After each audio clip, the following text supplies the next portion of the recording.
We have that 1980s Irish Catholic sex education video. Do you want to watch that? Yeah, go ahead. You want to do it? Sure.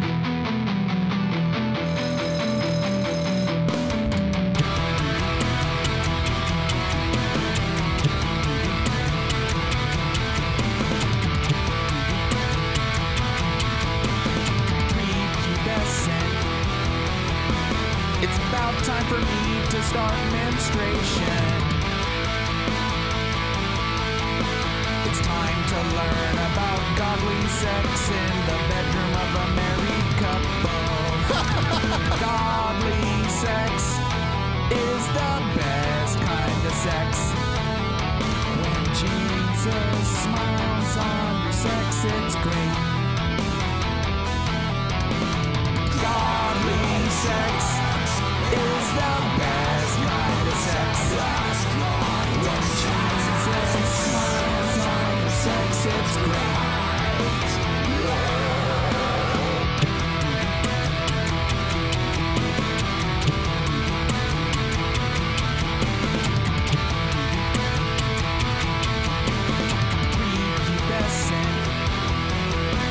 It's about time for me to start menstruation. It's time to learn about godly sex in the bedroom of a married couple. Godly sex is the best kind of sex. When Jesus smiles on your sex, it's great. Godly sex is the best kind of sex. When Jesus smiles on your sex, it's great.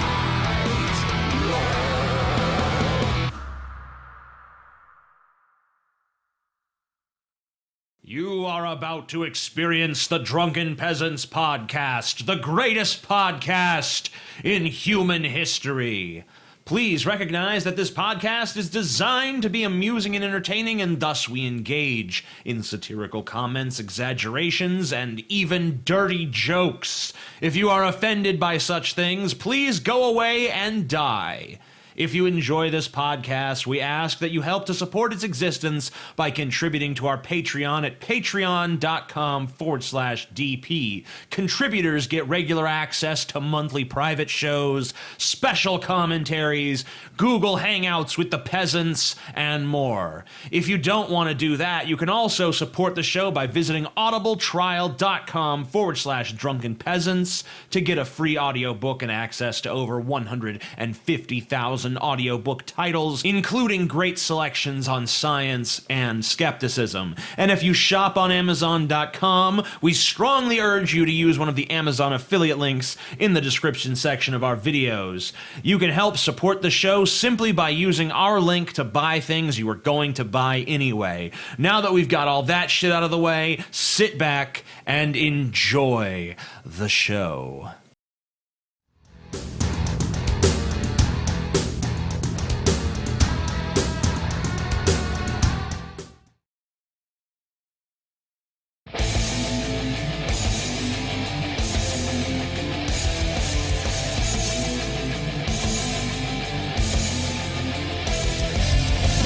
Coming to you live from the frigid armpit of America, this is the Drunken Peasants Podcast with Ben and TJ, bringing you opinions of the news from an altered perspective. Fuck it! Hey, man. You got a joint? No, not on me, man. I don't have facts to back this up. It'd be a lot cooler if you did. What the fuck you talking about, atheist? It's okay. You're nothing, TJ. You're garbage. I just want to be light. You're garbage. And now, here are your hosts, Ben and TJ. We'll do it live. We'll do it live. Fuck it. Do it live. Hello, everyone. Welcome to the Fucking Drunken thing Peasants sucks. Podcast, episode 203. You're a liar. Hey, TJ. This is the 3004th episode. Hey, TJ. Shut your fucking ugly ass mouth, hey, TJ. Piece of goddamn shit. Godly sex, man. Ooh, it is the best kind of sex. Wait a minute. So, Scotty's back. I fought through the bowels of Paul. The depths. I went deep inside Paul. Deeper than even I A went. lot of McDonald's, a lot of Big Macs, a lot of cheddar cheese, a lot of fucking cheese. Cheddar cheese. I was mining through cheese to get out of his fucking colon. Yeah. And it really is a good thing that TJ fisted Paul. I mean, TJ must have had some like prescience or some knowledge. You know, he had sight beyond fucking sight because it's the only way I made it out. Yeah, I mean, Scotty was delicious, but ultimately the shit that I had to take to rebirth him into the world wasn't worth the flavor. So that's the last time. No. The last time I'll eat Scotty, I think. Well, thank you, Paul. I appreciate that. Yeah, maybe eat someone smaller next time. Yeah. Yeah, I don't know. Eat one of those munchkins that was freaking you out last night. Oh my god. The munchkins, man. Are we gonna save that for? Should that be story time? Well, yeah, I'm gonna use that for story. I'm gonna use part of that for story time, but we can talk about it now. Really? Yeah, I'm not the whole thing for story time. Just one part of the night. So should I play the video that we found that we laughed really fucking hard at that isn't even really funny? We should probably qualify it first. Okay. So the three of us visited Lucy the other night. We had a little trip with Lucy. Not, Paul, me, and Ben. Yes. Scotty was sick. Scotty was ill. No, Scotty was actually still inside Paul. I was inside Paul. Yeah, that's right. That's what I meant to say. So did you trip then, being inside me? Oh yeah, that was the freakiest part about it. Oh, man, that must going have through, sucked. Going through the cheddar, I started actually eating it at that point. I was digging, but then I was like, fuck, I need to eat this. Delicious. Yeah, it was delicious. But yeah, we took some Lucy, and Ben was just a constant presence of dread all night. He was like freaking, like he would, every time I looked at him, he'd be staring at me with these like cold and he would be standing behind me at weird times, and then he'd just say like really worrisome shit to me, and I've got like a head full of acid, so I'm not like in any position to handle anybody's bullshit, and I'd be like, man, it's fucking cold out here in the garage, TJ, and Ben would be like, I am the cold. And when he said, I am the cold, Paul was like, oh, shit! Yep. Yeah, because it was just, I don't know, man. It was just crazy. And then I laughed, and then everyone else laughed. And then I laughed. I know all your worst fears. Yeah, he did, too. I called Ben out on it. I was like, fuck you, Ben. You don't know shit. What's my worst fear? And he just said it. Without any hesitation. Yeah, no hesitation, just like completely flat, emotionless voice. And I just ran inside. It was so fucking over. Oh man, you're a monster, Ben. Remember we kept playing for you your Brett Keane covers and shit? Oh god, that was horrifying. And he was like, this is my legacy. This is what my fucking life is amounted to. We even noticed that when you search Paul's ego in my YouTube browser, like one of the first suggestions is Paul's ego, Brett Keane. Yep.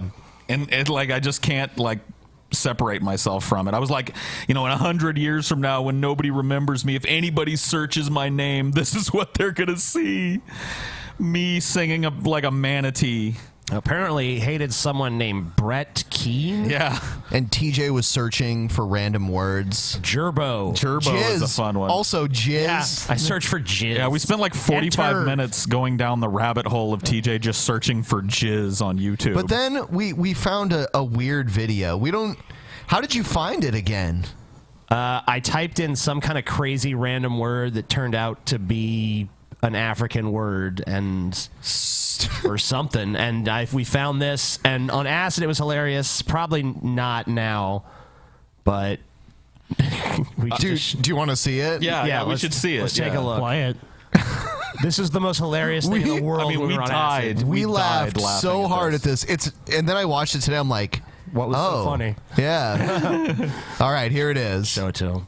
In town, and now I need cancer. Stoneboy, can you please hold on the microphone for me? Just hold on. Stoneboy, please hold the microphone for me. This video is called something Stoneboy, right? And it's I think it was Lewin that I looked up. Lewin, yeah, Lewin. It's Liwin.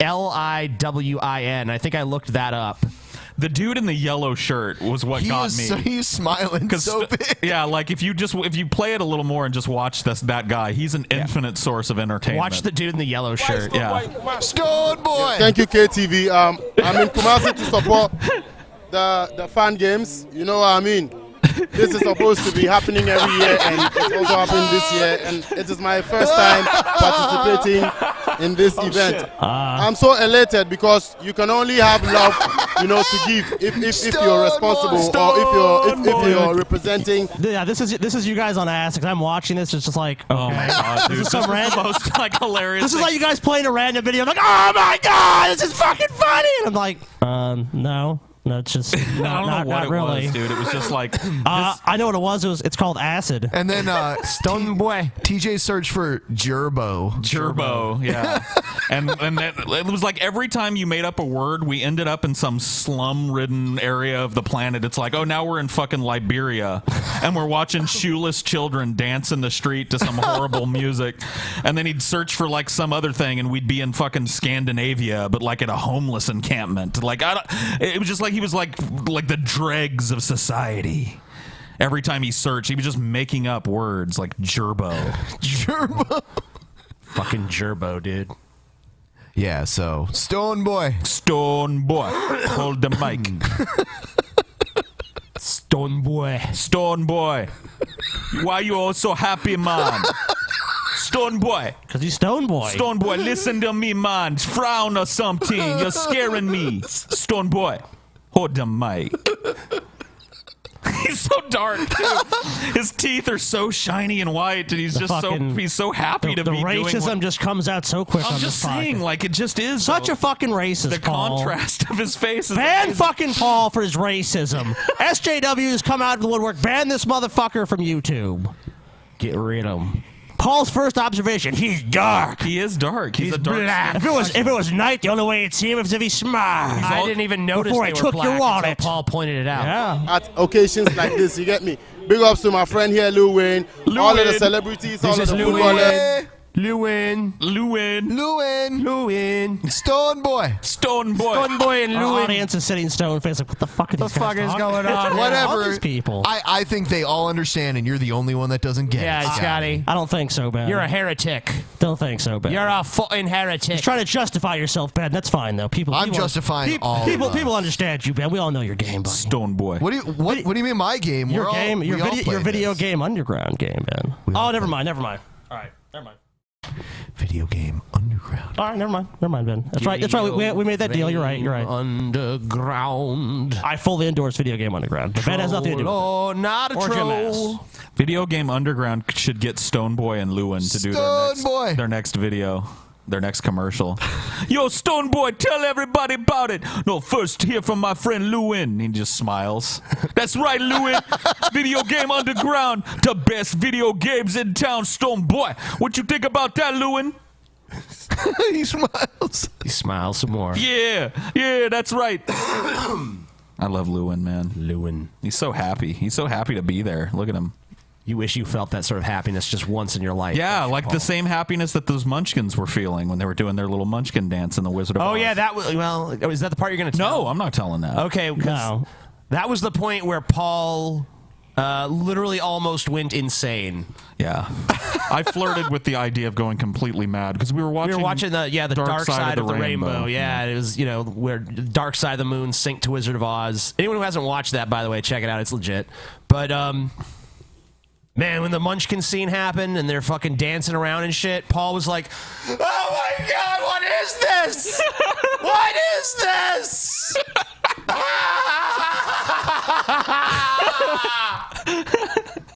What is this? Oh my God, like they're so proud with their little lives, their little fucking lives, their little problems. Their little problems. Yeah. I had this intense visual hallucination while we were watching that. And I could just see like their little lives, like how proud they were to be in an MGM movie, and like how awful and dark their lives must have been. Say, Mom. Say, Mom, I'm no longer in the freak show. I got a part in a movie called The Wizard of Oz, and they like that I'm short. You could just see they were like in that moment they were vibrating with the energy of being accepted, and I was just overcome by the funniness of it. I don't know why that's funny, but it was amazing though. Like that, yeah. It was a good trip with Lucy. We had good times. Yeah. I'm gonna tell the most poignant thing that happened to me tonight for story time with Paul. But all right, that'll be for later. See you later, Stone Boy.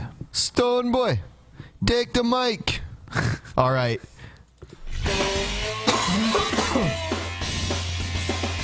It's a troll. Oh, Hey, God. what's up everyone on YouTube? This is me, Devin, and thank you for clicking on this video, y'all, because I have a question that I want to answer right the fuck now. So I got in trouble with the school. I got the cops called on me, you know, because I posted this thing on Twitter and the school seen it. Because I'm desperate for money, you know, and since I'm bisexual, I post on Twitter, I would give out blowjobs around the school for $5 blowjob. And a lot of people ask me at school, is the blowjob thing so on? Because I guess everyone knows that I deleted that tweet and the cops came and questioned me about it and all that. But yes, the blowjob thing is so on. I need that money to get my iPod back from the taxi driver. It's a long story too. I'll tell you about that in the next video about what happened with the gay fucking taxi driver. But anyway, my question is basically, they're trying to say that I portray myself as a prostitute. No. I'm portraying myself as a slut that loves cock. Okay, all right, And yeah, it's a troll. I don't get it because, like, You gotta sell, but you're selling it. They gotta give you $5. That's prostitution. Yeah, that's literally the definition of prostitution is selling sexual an favors obvious for money. troll. It's a troll. Troll. Although the troll does have a weird speech pattern. Like, I don't know why his lip is always up like this. Troll. I have a question for you guys. Hey, you guys, if I charge you $50 to suck a dick, it's only $5. Well, it depends. Are you acting? I don't know. Am I acting? If you were acting, then it's porn. I don't know. If we film it and you sell it and it's a storyline, it's porn. Oh, that's right. That's true. Well, it does depend. It's a troll. All right. Here's some news. Here's a news story about a group of white supremacists that are doing robocalling for Trump. Cool. Sounds like Paul's people. They are robocalls, taped messages that flooded Iowa and this week began hitting the phones of New Hampshire voters. The message in 3 voices: we are white supremacists.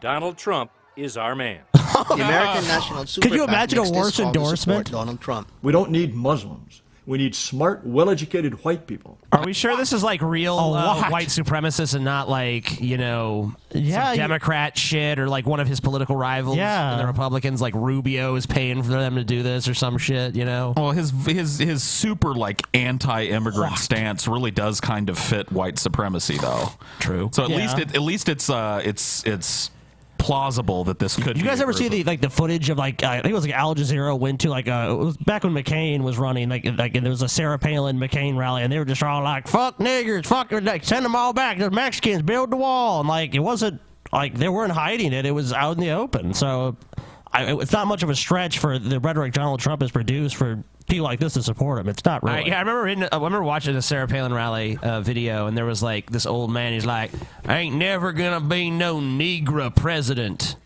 not even nigger, but Negra, Negra. One of them colored fellas. He ain't gonna run this country." I am a farmer and white nationalist. Support Donald Trump. This call is not authorized by Donald Trump. The American National Super PAC is a confederation of white supremacist groups across the U.S. Jared Taylor, online editor of Amran, the outlet of one of the white nationalist groups called American Renaissance, is one of the voices on the call. Most white people would prefer to live in majority white neighborhoods and send their children to majority white schools. And deep in their bones, they are deeply disturbed by an immigration policy that is making the United States majority non-white. And so when Donald Trump talks about sending out all the illegals, building a wall, and a moratorium on Islamic immigration, that's very appealing to a lot of ordinary white people. There we Taylor, go. who says he is a white advocate, not a supremacist, thinks whites should live with whites, blacks should live with blacks, and just about everyone else, especially Muslims, should get out. Why should we want more Muslims? Muslims have been a terrible problem for Europe. And here, they want to pray 5 times a day, stop the assembly line. They want foot baths before they go to prayer. They want women-only swimming pool hours. And some of them want to kill us. Why should anyone want more Muslims in the United States? One of those things is like really, really bad, and the other things are just kind of annoying. Foot baths before getting into the swimming pool. Yeah, maybe you should have start with the killing us thing. Yeah, like they want to kill us all. Like okay, or maybe just that. They want to pray. They want to. Get foot baths. I guess they want to kill us, too. They want to live. They just want to sit at their dinner table and eat. They want to breathe the air. They want to sleep in a bed at night with a roof over their heads. And they want to kill us. Yeah, lead with that next time. Yeah. You might want to go with your best argument first. Would interpret as vile and racist. They can call me all the names they like, but what I'm saying is natural, normal, and healthy. Do you think? You know what? We've played one of these guys. We've played that guy's video, not the guy showing now, but the other guy. Oh, okay. Yeah.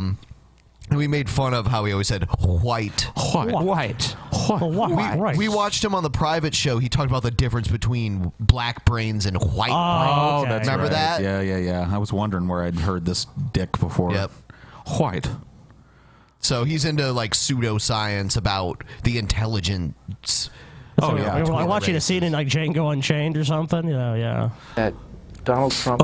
Ben, seriously, are you going to deny the crime stats? I mean, gosh. I'm not even talking about crime stats. No, but let's talk about crime stats, Ben.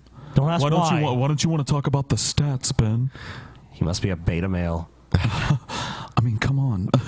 It's insane. Support?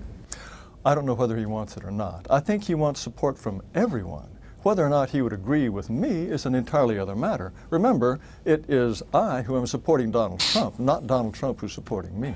Contacted by CNN, the Trump campaign did not speak specifically about Taylor, his group, or the group's white nationalist ideas, simply stating, Mr. Trump has disavowed all super PACs offering their support and continues to do so. To be clear, the American National Super PAC says it has nothing to do with the official Trump campaign and has had no communication with Donald Trump. It's white nationalist members just like Trump. Just like him. So that answers the question from before, though. It is actually a white nationalist group. Yep.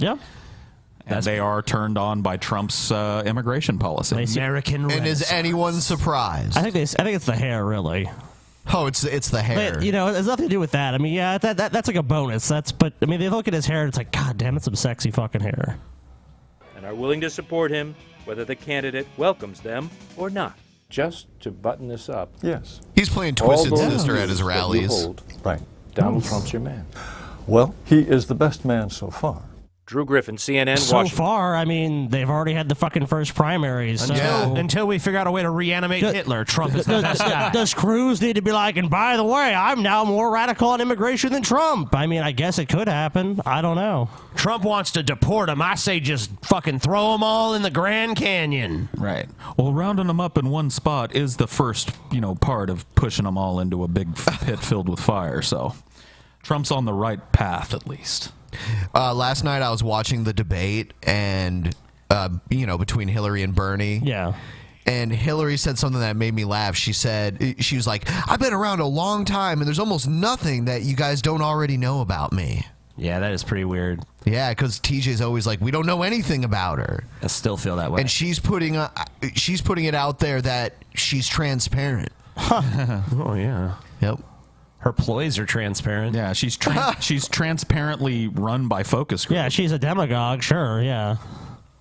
That much is transparent. Yeah, I agree with that. What she really thinks about any given issue, though, I couldn't fucking tell you. I don't think who even knows if Hillary has any real positions? It's just like, what do my lobbyist buddies say? They say this. Okay. Yep. Her only position is power. Furthering my own power. Yeah. What serves the Hillary agenda best? What do I got to say and do? Stay married to Bill. Yep. Because that gives her the most political clout so that she can be coronated as presidentess of the United States. Right. She is, of course, the first female president. She will be. There's nobody's going to stand in the way of You know what, though? It's looking a lot better than it did. No, it does. It does. I agree. And I hate the reason. I hate they'll interview celebrities and people on the street, and it's like, why should we elect Hillary? Isn't it about time we had a female president? It's like, what? What argument is that? I mean, it's time when she's the best candidate, That's when it's time to have a female president. Where were all these people back when Sarah Palin was running then? Oh, no, then we don't need one, right? Oh, she's only going to be vice president. If the best criteria for president is pussy, then, And I have to say, McCain is still alive, so The people that said he was going to die. One thing that's for certain is after New Hampshire, Bernie will actually have the lead when it comes to delegates. Good. The thing is that they're super delegates, and that's like that's what fucks everything up, because there's certain delegates that have more clout. Yeah. Than the rest of them. Our election system is it's fucked up like a football bat. It doesn't make any fucking sense. Right. Right now, though, I'm looking at CNN and it says Bernie Sanders has 98% chance to win New Hampshire. Oh yeah, well that's that's been a foregone conclusion, right? That he was going to take his state. Now they are polling nationally at a virtual tie, which is insane to me, because I honestly like. For this whole time, I've been going, Bernie's the best candidate, but there's no fucking way. People said the same thing about Obama, though. Honestly, not in this way. Yes, they did. Well, maybe had more very visibility early on in the candidacy. I would say Obama was different because he was a younger, more vibrant guy. You know. Yeah, I do think that Hillary's the only candidate that beats Trump, though. No. Bernie's polling higher than Trump against Trump than Hillary. I don't know. No, I mean that's. I think Bernie's I do know. I think Bernie's a more viable candidate compared to Trump. I mean Hillary. Polls are so accurate now, though. Like these. In all fairness, both of them beat Trump in polls. They do. Rubio is the one they actually struggle more against. Oh. Really? Yeah. Interesting. Trump has fallen from grace since I've been away from my life, I think, because I really haven't watched. Oh, he's still the leader in national polls for the GOP. Isn't he polling the best in New Hampshire right now? Does he have the lead? Yeah, I think he does. So he'll probably win that state. I just don't think Bernie can beat Trump. I bet you he could. I think Clinton could. I don't know. I think Clinton is actually the more divisive candidate. To be I don't honest like with Clinton. you. Trust me, I know. But so right now, let's see So there's a bunch of polls that came out today. I guess I'll put it on the screen so everyone can see. Cool. New Hampshire Republican presidential primary, Trump plus 17. Oh, fuck. There should be a general election poll here. I mean, this is. Oh, here it is right here. Okay. So here's two general election polls. Here's Clinton versus Trump. Clinton wins by 5. And this poll was released today. Right. So Sanders is polling by 10 over Trump, and Clinton is polling 5. That's interesting. I mean, look, dude, it's been that way for months now, too. I hope he fucking takes it. Let's see. Just like you took that fist up the ass. Where's the overall Democratic presidential nomination? So we've got Clinton at 44 and Sanders at 42. Yeah. You know, that's pretty amazing. Yeah, Clinton only up 2 points in a national poll, man.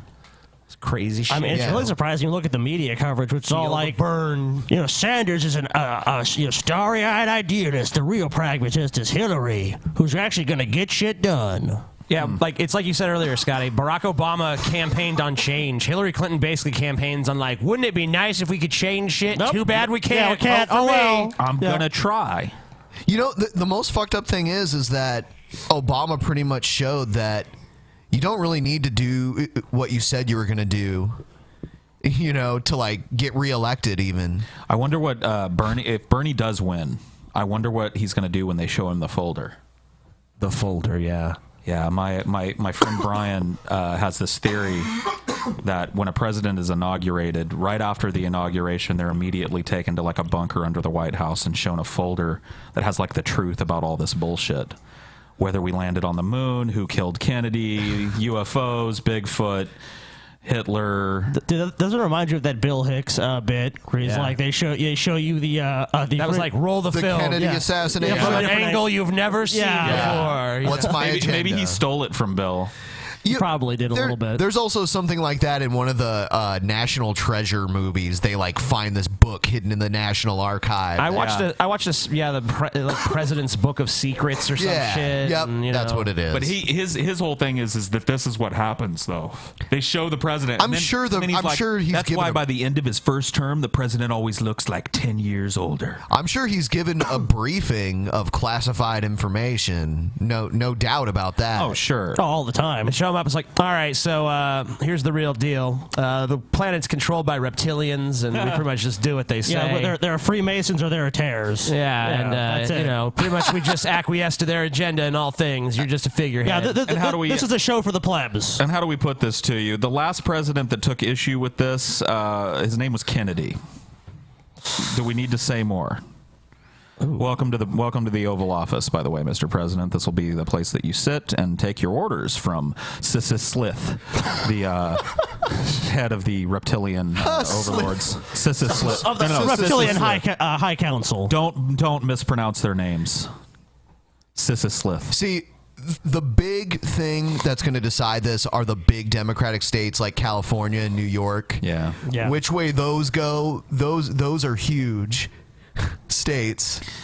They don't even matter in the general election because they always go blue. I'm just afraid that she's going to ramp up, like really start ramping up and pull Bill's old carcass out, and people are going to get that old Clinton nostalgia. She's already done that. No, I know, but she's going to start doing it more. Yeah, I mean, he started hitting the campaign trail recently with her, but I don't know. It's the same old shit from Hillary. That's what it is. What's really going to matter are the really populated states with a lot of delegates. Well, I mean, the momentum will probably shift several times, too. I mean, and look, there's a lot of states leading up to the California and New York, so a lot can happen between now and then. And there's a lot of time, too. One fucking gaffe, one slip up, one misquote, one, you saw you remember when Howard Dean was at this point, and everybody was like, fucking Howard Dean's going straight to the top, and then he went, woo! And the whole world went insane, and his fucking whole campaign just went in the toilet because he went woo. Yeah, and it was played 217 times on CNN or something. Yeah, something ridiculous. So yeah, Bernie might fart or something, or have his dentures slip. Yeah, whatever. I don't know. I mean, Hillary can say some stupid shit too. Yeah, but she's more robotic. She's a woman. Bernie is. Bernie actually allows himself to be human and show emotion. She's so rehearsed. If anybody has a big gaffe, it'll probably be Bernie. God, Paul, you're such a downer. I know. Man. I'm a negative guy. You guys have to really remember, Hillary is a political outsider too. She is. Yeah, she was saying. She's been Secretary of State, Senator, First Lady, White governor's wife. Back to the videos. Here's a video about 153 million. In speaking fees documented for both Bill and Hillary Clinton combined. That's where the presidents make their big money. Oh, yeah, for sure. Senator Sanders has said he wants to run a positive campaign. I've tried to keep my disagreements over issues as it should be. But time and time again, by innuendo, by insinuation, there is this attack that he is putting forth, which really comes down to, anybody who ever took donations or speaking fees from any interest group has to be bought. And I just absolutely reject that, Senator. And I really don't think these kinds of attacks by insinuation. Fucking lying piece of shit. This is such fucking bullshit. What is the definition of being bought?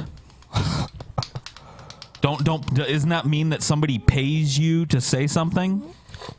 No, Paul. This is going to have no effect on Hillary's policies at all. Come to our energy group and talk about green energy. Here's $50,000. Isn't that purchasing a person?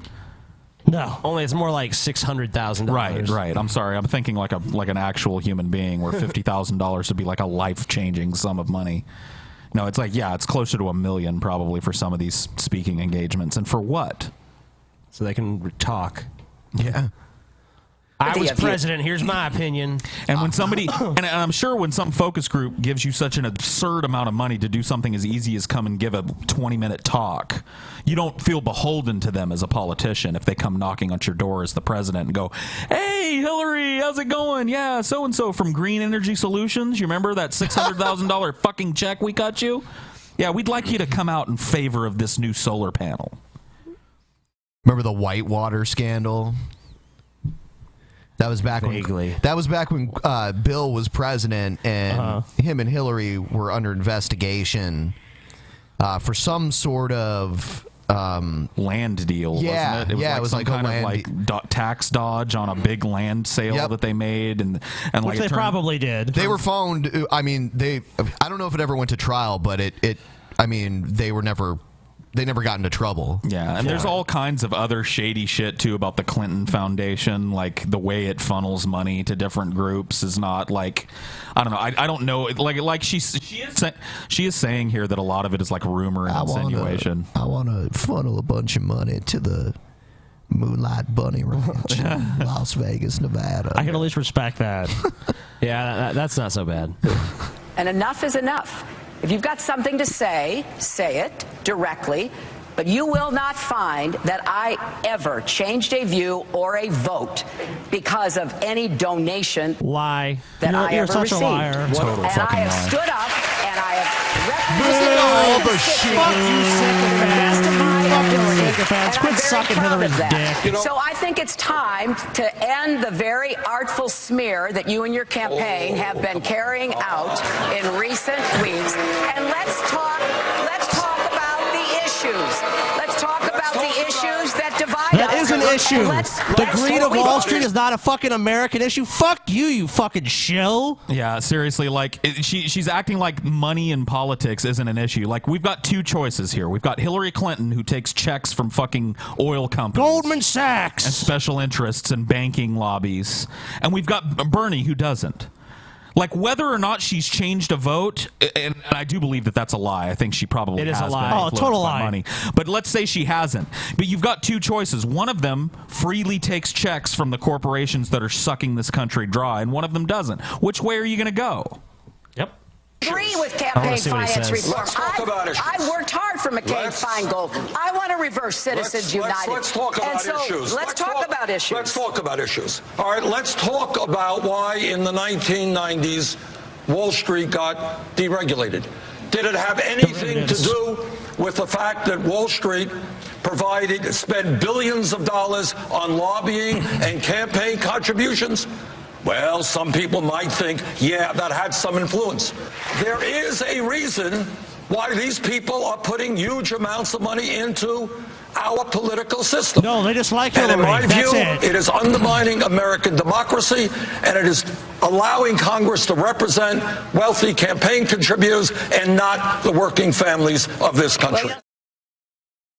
Amen. According to Hillary, that's all bullshit. Nope, that's not an issue. You can't sit here and say, Bernie, that just because ExxonMobil pays me $15 million a year to fly around the fucking world first class and speak at their fucking things, that I'm gonna like give them a little favor back behind the scenes on some legislation. It's such fucking horse shit. The fact that she can just stand there stone-faced knowing that millions of people are watching her and just fucking puke a lie like that. Why would you ever elect that? I do not know, dude. By the way, we've got the Dinor t-shirt. Yeah, link in the description. I did have a problem where the link was broken on the last video, but I fixed that, and the link is working now down below. Don't forget, we have the new mem shirt. Yep. Sold 11 out of 10. Yeah, so, you know. It will ship. Yeah, it will ship at the end of this cycle. And please keep in mind, that actually is a picture of Dinor. It is not an illustration, it's not a drawing. That is a photo. A photo of the Dinor. I kind of had a chuckle because I was reading some of the comments from the video post on Facebook from the previous episode, and someone was like, "I hate the videos they play now. They play Church of Gale and Brett King. Why don't they talk about something important like the Fine Brothers?" I'm like, what? I'm like, what? How the fuck is that important? Like, really, how is that Dude, important? are you joking? No. Someone said the Hold on. Fine Brothers is Hold a on. major issue. Let me see if. Okay, one, the Fine Brothers have been fucking destroyed, and they've already backed down. Look, I'm sure this shit's gonna come out where they're still trying to DMCA people and shit. Fine. But React World and all that shit, that's not going to happen anymore. They saw the backlash. They were losing hundreds of thousands of subscribers. They were losing, most importantly, money, that's the real motivator. Let's be honest here. It's not even the backlash. It's the backlash that's going to affect their finance, which they're already millionaires, obviously. Here it is. Are you ever going to talk about the Fine Brothers? Are you ever going to have one serious conversation about something instead of listening to retards like Gail that take meds? It's been covered to death. It was all over the fucking internet when that was going on. And it's like, I don't care about it. I don't either. Like, maybe it's a big deal, but I could give two shits and a fuck what the Fine Brothers are doing. I never watched them before. They're I'm not gonna garbage, watch dude. them now. I made a joke about it at the most, like, yeah, we joked. and I laughed about the fucking count. You know, their fucking subscriber count dropping. I found that amusing. Yeah. And how people were doing live streams of it. Yeah, fuck this political show. Let's focus on some serious issues like the Fine Brothers, guys. Come on. Let's make this a highbrow show for once. Fuck funny shit like Brett Keane. Let's talk about the Fine Brothers. Yeah, the Fine Brothers. What's going on with the Fine Brothers right now? Where are they at? What are they doing? We should get them on the show. They trying to copyright the word react. Dude, they would only come on the show if they had a fucking script of what they were going to say and what the questions we were going to ask them. And, you know, We won't even ask them about that stuff. I'm sure they don't give a fuck about us, and they wouldn't even. We're like piss ants to those people, dude. So what? I couldn't believe it when Repsion made his video about them, and he was like, "These Jews." I'm like, "Whoa." Yeah, Poor Repsion. Simmer he down went a little there, Mel Repsion. Gibson there. You know, he's like, he's trying to say the Jews control everything. Come on, dude. Calm down. All right. Greedy fucking Jews. All right, so next video here. This is some conservative guy saying that Obama actually has a plan to stay in power indefinitely. Oh my God! Shit. Not this again. Am I right in saying Oh, this it's is the most fucking. brazen executive It's this power guy grab we've ever on seen? Alex Jones. Absolutely. And we have a new case with regard to these gun control regulations, so-called gun control. It's down there in Florida. I have a status conference on Friday with the judge. It's another example of Obama believing that he's king, that he can get away with it. And that's why everybody's mad. Republicans, conservatives, libertarians, others, because the Republicans have rolled over for 7 years to Obama. He's won every victory. He's much smarter than they are. He's gotten everything he wants, and the American people have given him. No way. This is total bullshit. You know, and in all fairness, they said the same thing about Bush. I heard a lot of Democrats.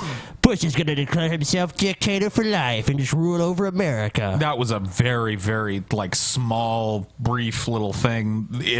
I don't really remember Democrats saying that. I do. Maybe they did, but like they did. It's been a constant thing with Obama. Sure. Since he first started, they were like, he's gonna usurp the Constitution and install himself emperor, and like he's about to be kicked out of office, and they're still doing it. Like this guy's probably. That's been why they're saying even that. more freaked out now because it's like any day now he's gonna do it. There's now there's like a countdown timer on it. Even if he puts someone else in there, he's gonna be pulling the strings from the shadows. Hillary, Bernie, even Trump, they're all just puppets. Puppets of Obama. Short shrift, and our country's in ruins. So is what Obama wanted to do going according to plan? Do you think he's planning something else? Yeah. I believe he would he's like scheming to stay away in the power. White At the end of House. the Clinton years, everybody thought he was going to declare a state of national emergency under FEMA and take control. With Obama, I don't think it's likely the white that it could FEMA happen. death camps. He does believe that he is above the law, that he's king.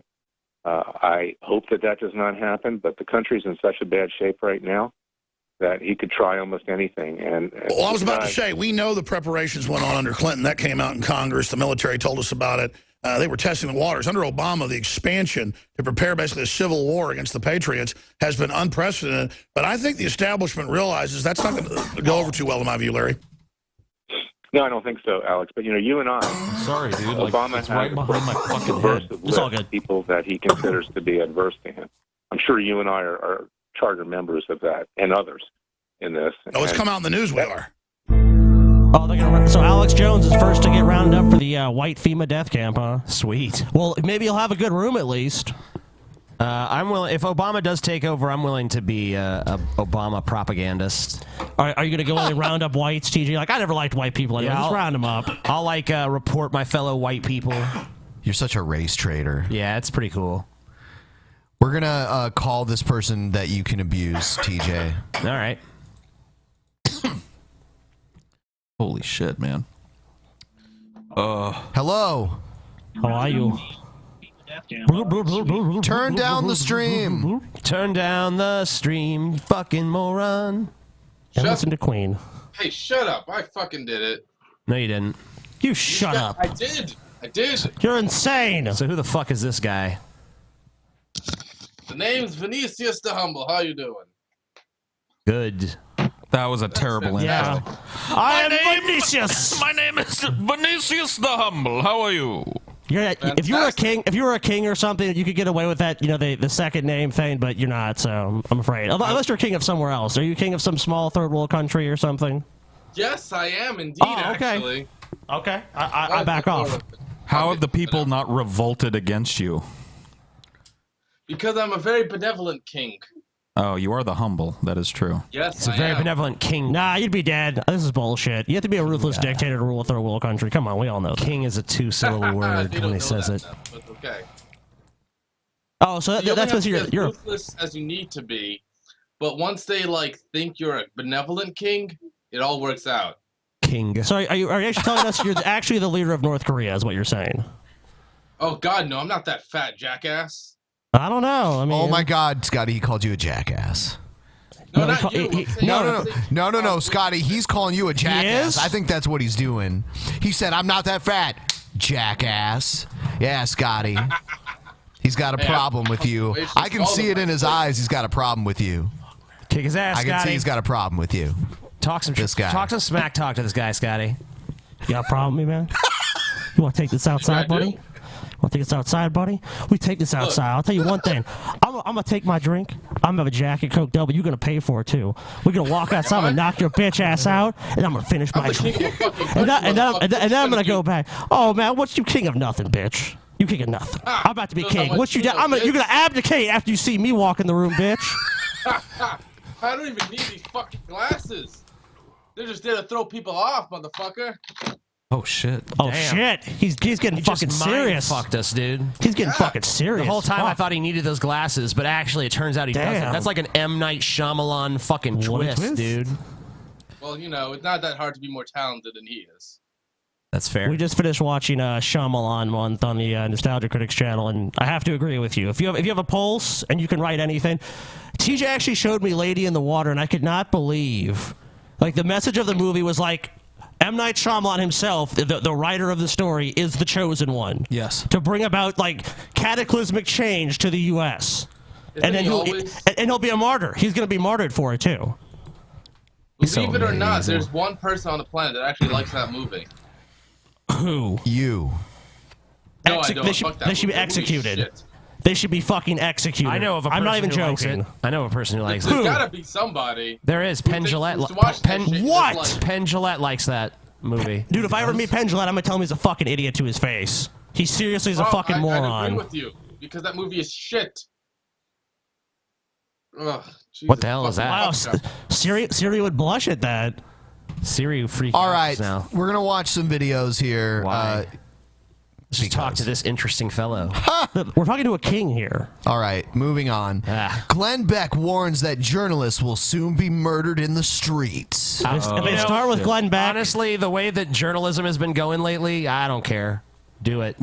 This is what I've been saying since the caliphate. Where's the scarf? You don't start a revolution because they never end the way ours did in America. Never.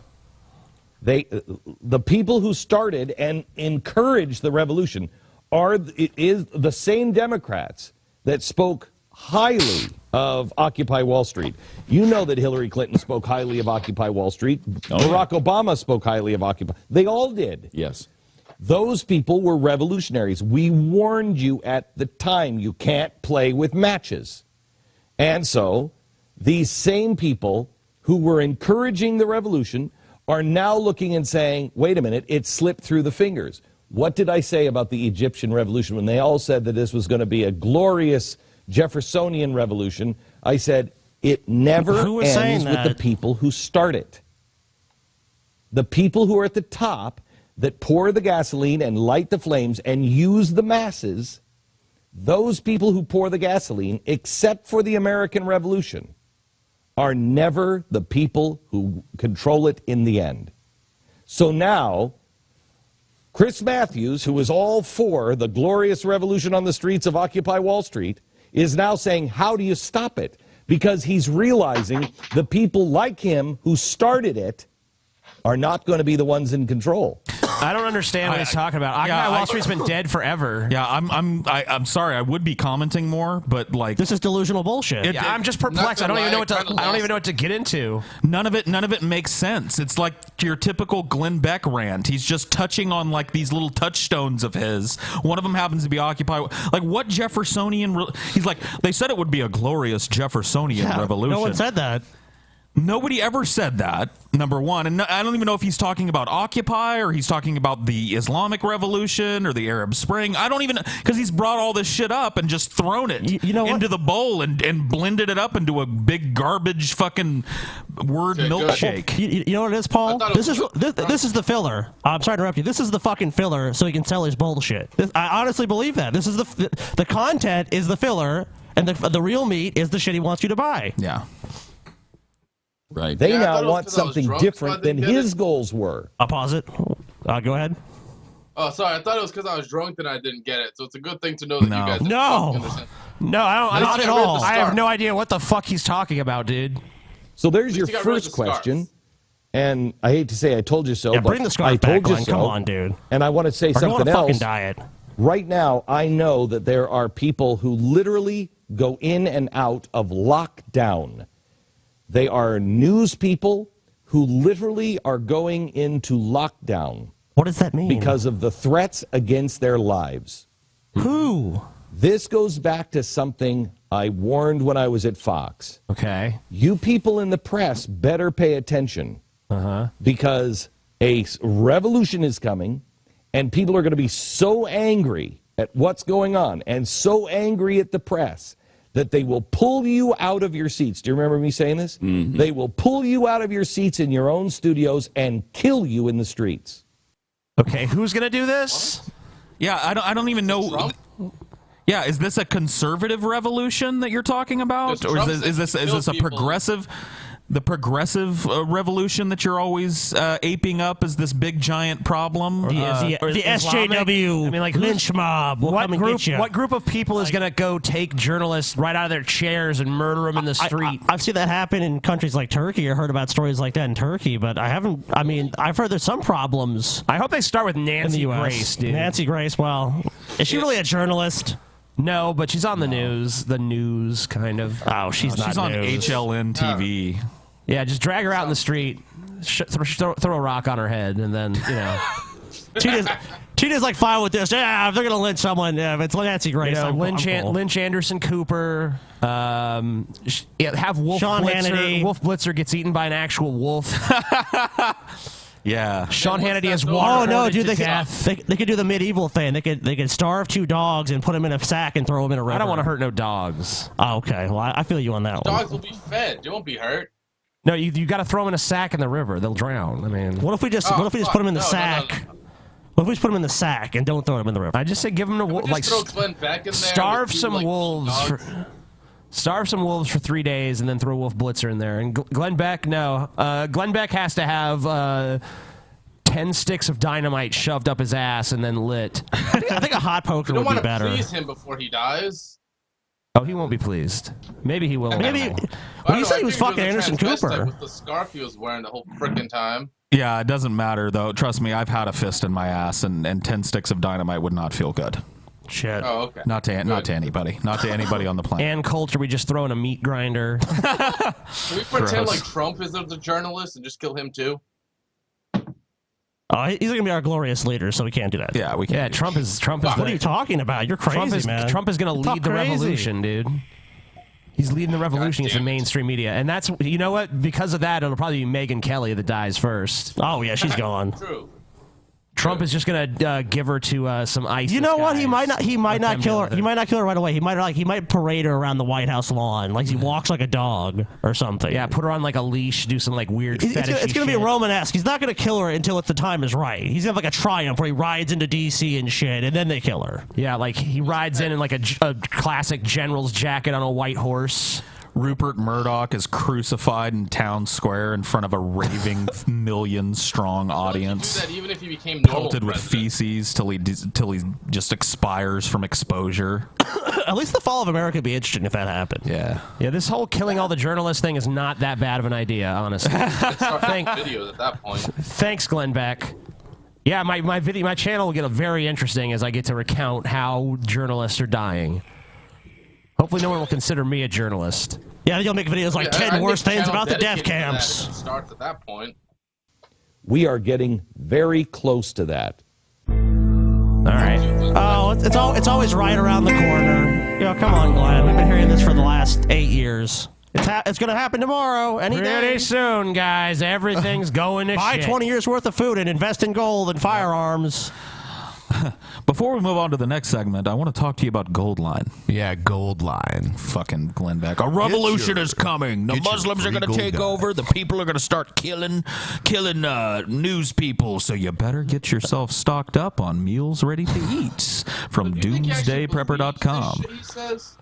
He does. He doesn't. No, he lives in a palatial mansion. All you need to know about Glenn Beck is look up just go on YouTube someday and type in Glenn Beck before Fox or something. Like before he was a conservative radio host, he was a fucking morning zookeeper. A nihilistic, alcoholic morning zookeeper. That's still what he is. He just figured out a long time ago that Rush Limbaugh was doing it better than, the guys that were trying to imitate Yeah, that Howard was like Stern. back in the 90s. He was like, fuck, man. Like, let me take off my wig and put away my clown horn and become a conservative talk radio Yeah, he host. became a Mormon and shit. Yep.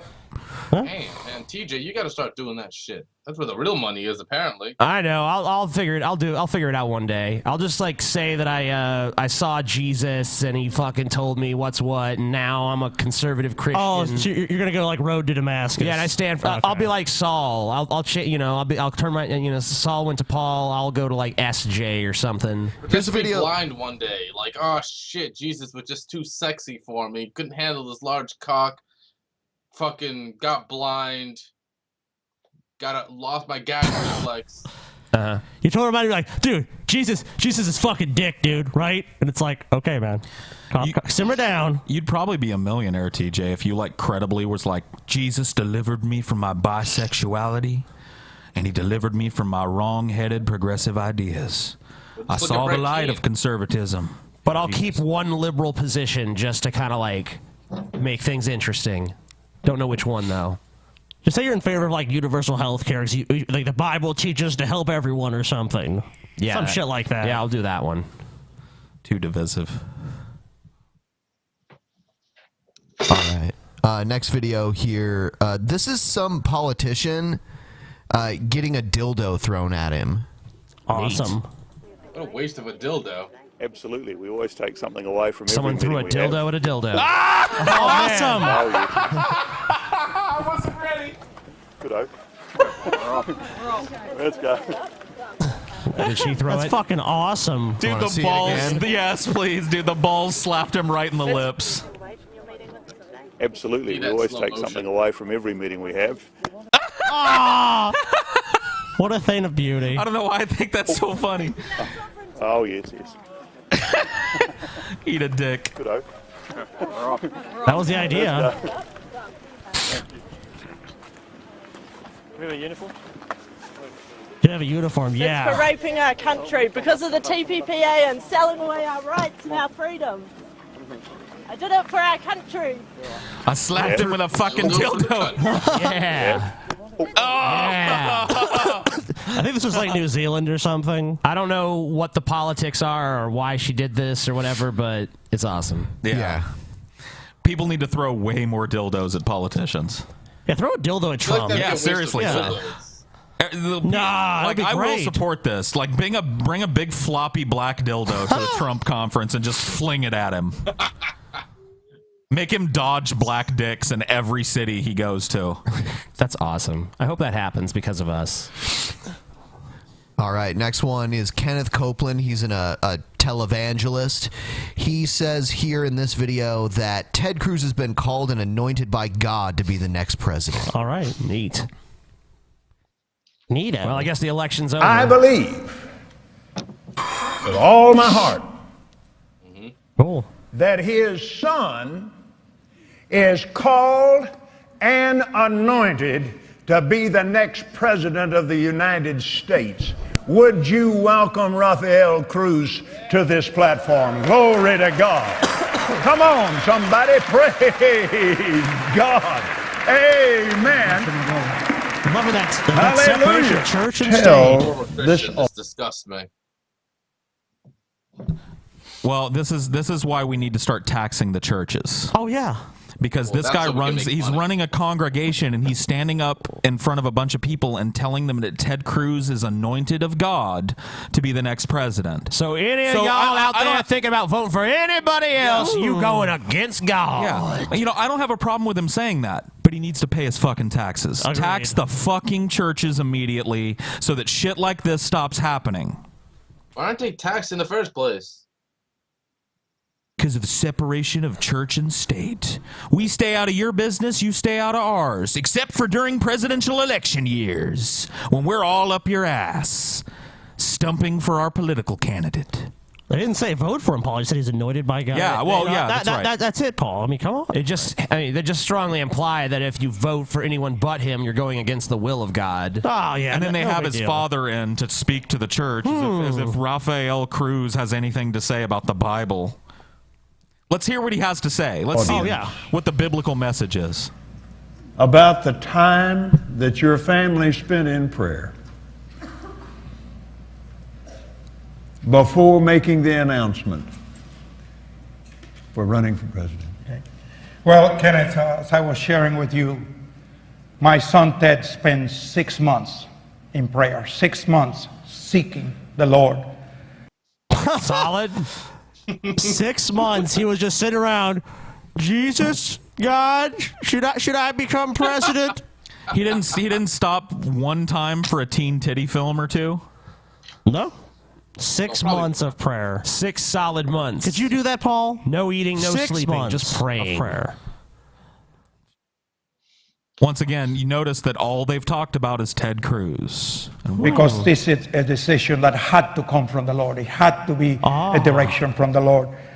And so God basically ignored him for 6 months, and then finally he's like, "Yeah, sure, you can be president. Ted Fine, Cruz quit is just bothering an me." instrument. An instrument. He has no free will. This is God's choice. Honestly, Ted Cruz being the guy that everyone seems to hate, I wouldn't be surprised if God hated him too.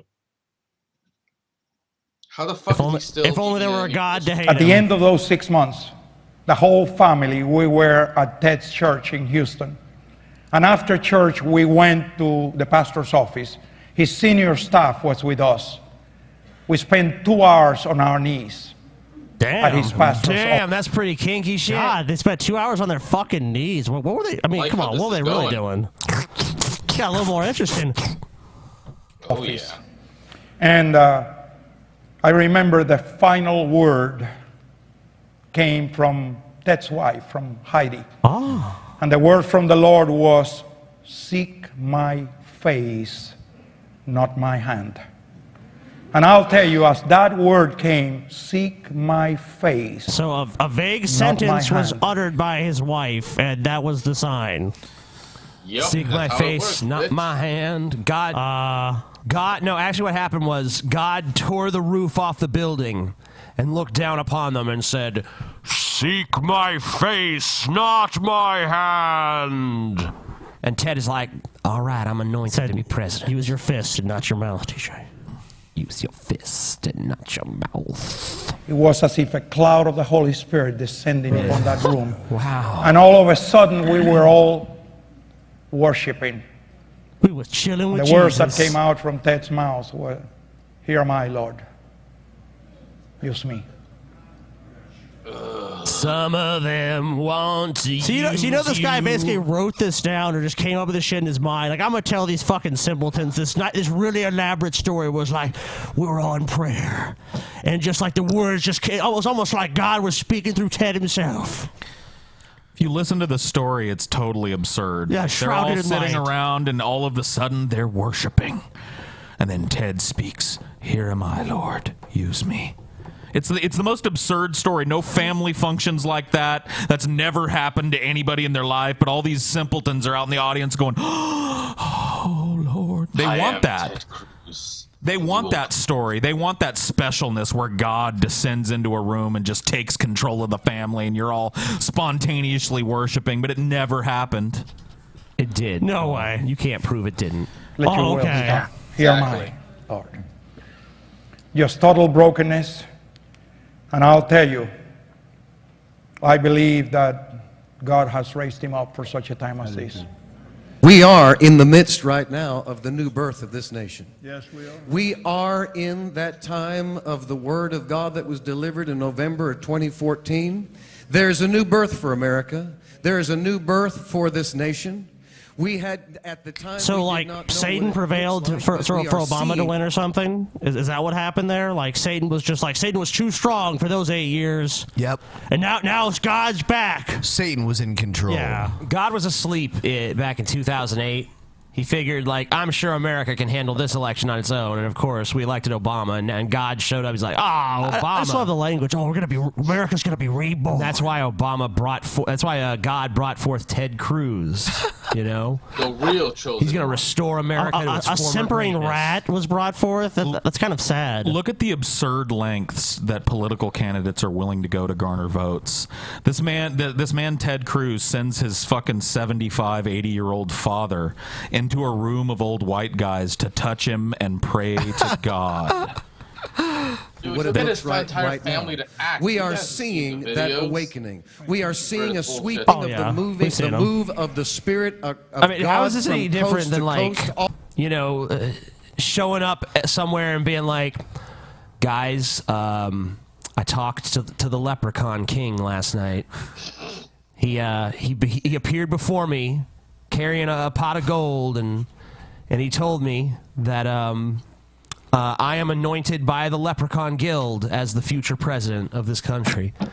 Wow. And everyone who believes in leprechauns. TJ, it's fucking different, and you know it. Look, first of all, the Leprechaun King doesn't have the Bible, the most true book ever written. The book that has endured unchanged through the ages since Jesus Christ himself put pen to paper. The unerring word of God, TJ. The unerring word written by the hand of God. Can you think of a single time the Leprechaun King was wrong, Paul?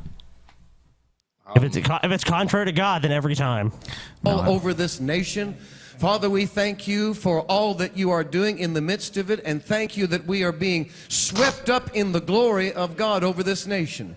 Things It that looks like he's whispering to himself as this is happening. Is he talking to God right now? Yeah, he must be just like murmuring to God, I guess. have been lost are being restored. There's a new birth right now for America, and It's it's a new taking day. place right before our eyes. And we will not set apart our responsibility and our... These are grown men, man. Grown men laying hands on the 80-year-old father of a with their presidential candidate. eyes closed. With their eyes closed, talking to Real their close. imaginary friend. I love how close they're like, yeah. Just want to pray with you, TJ. Bilbo Baggins, here are You're gonna be on your words knees today. you're going to be on your knees for 2 hours after this. duty to do what God has called us to do. We say, yes, Lord. Yeah. Yes. Yes. We will do exactly what you've called us to do. And we receive the outpouring Hold of on, the... wait. What are they called to do? What's the implication of having Ted Cruz's father on the stage? They just want and then us- telling your whole congregation and all the people watching you on your tax-exempt TV program. Look, they just want to communicate the word of God, Paul. It's just simply a religious. There's no gathering. implication that maybe we ought to vote for Ted Cruz, right? What? No. No. Okay. I did not take that I'm away just at all. crazy. I'm He just doesn't, crazy. he doesn't even need the votes. God has already anointed him. Tax the fucking churches. Immediately tax these cunts. What? Yes. You gotta understand, he's chosen by God. And if you don't have to agree with him, it's free will. Right. You only go to hell if you don't. Tell you something, Right. God. Fuck you, God. So let me ask a question. If Ted Cruz doesn't win, do all these people have to... Do all these people have to sit there and like recant this shit? No. Like, no. Do they have to sit there and be like, or do they like? I'll tell you exactly what happens. Okay. The day after Ted Cruz loses the election, this guy will come on the TV and he'll be like, you know, how's everybody doing? Glory It's to just God like this doomsday morning." predictions. Yeah, you know. everybody I was glory gonna to God. say that, yes. And he'll just be like, you know, God works in mysterious ways. You know, sometimes he calls us to do things. And I will tell you one thing in this congregation. Those of you that are hanging your head low because Ted Cruz lost the election last night, pick your head up now. God's plan is perfect. God used Ted Cruz to get his message out there. God's just not done showing people the degradation and evil that comes from the left. It'll be some shit like that, and they'll get away with it. Church, Paul? Yes. Praise the Lord, brother. I've been to church, yes. Praise the Lord. I've been to all kinds of church. Holy Spirit, the outpouring of the Holy Spirit over Washington, D.C. We see Congress praying. We see them seeking God. We see Except prayer Obama. coming back into our schools. We see the Bible coming back into our schools. Ah. We see abortion being turned around. We see this nation being completely restored, completely delivered. For it is a time of the new birth of our nation, and we're seeing it right before our eyes now. In Jesus' name. Jesus' name. Jesus. All right. Tax the churches. That'll be Paul's album, Tax the Churches. We see slavery reinstituted. Yes. Negroes forced to drink. Slave, obey your master. We see powdered wigs coming back into fashion. Wooden teeth. Wooden teeth and clogs and women in dresses that cover their necks to their ankles. Oh, Lord, thank you. Oh, that's so boring. We see medicine rewinding time back to the days when they used to make you lick a frog when you had a cough. Thank you, Jesus. We see our entire civilization crumbling. The entire Enlightenment ending. Moving back into caves where we rape each other. God wants it, right? Says the Bible. Glory to God. Glory to God. I see Glory the to mastodon. Jesus. The mastodon. Praise Jesus. I'm hunting that mastodon with my spear, Lord.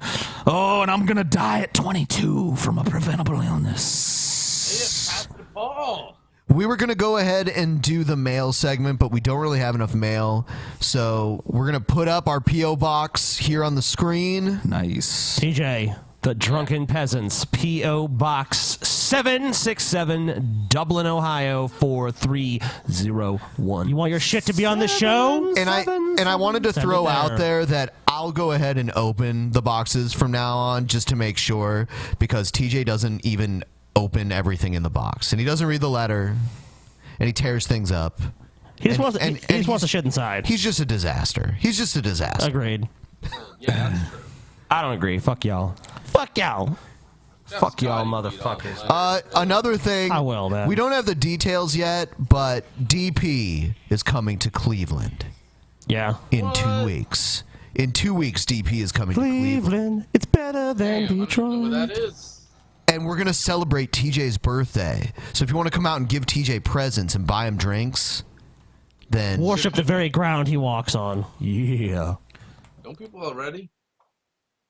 Do it. Did you say you don't even know where Cleveland is? I can't remember right now. It's in the northwestern United States, obviously. Come on. God damn, when are you gonna come to the Northeast? Come to Massachusetts, man. It's nowhere near Massachusetts, not even close. Did you say it's in the northwestern United States? Oh, yeah, it is. Come on, we all know that, guys. Come on. No, it's not. Ben.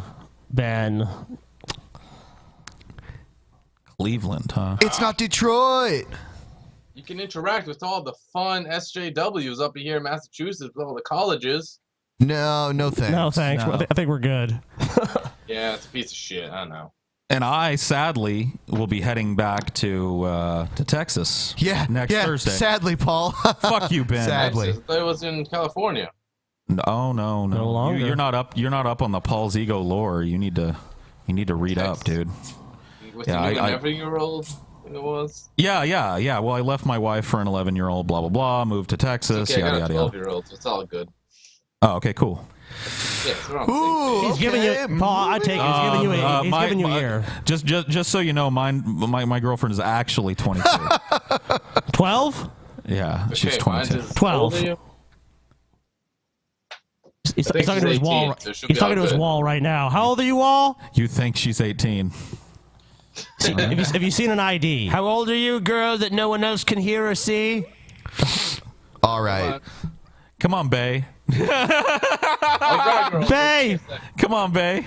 Bay caught me sleeping. Bay caught me sleeping.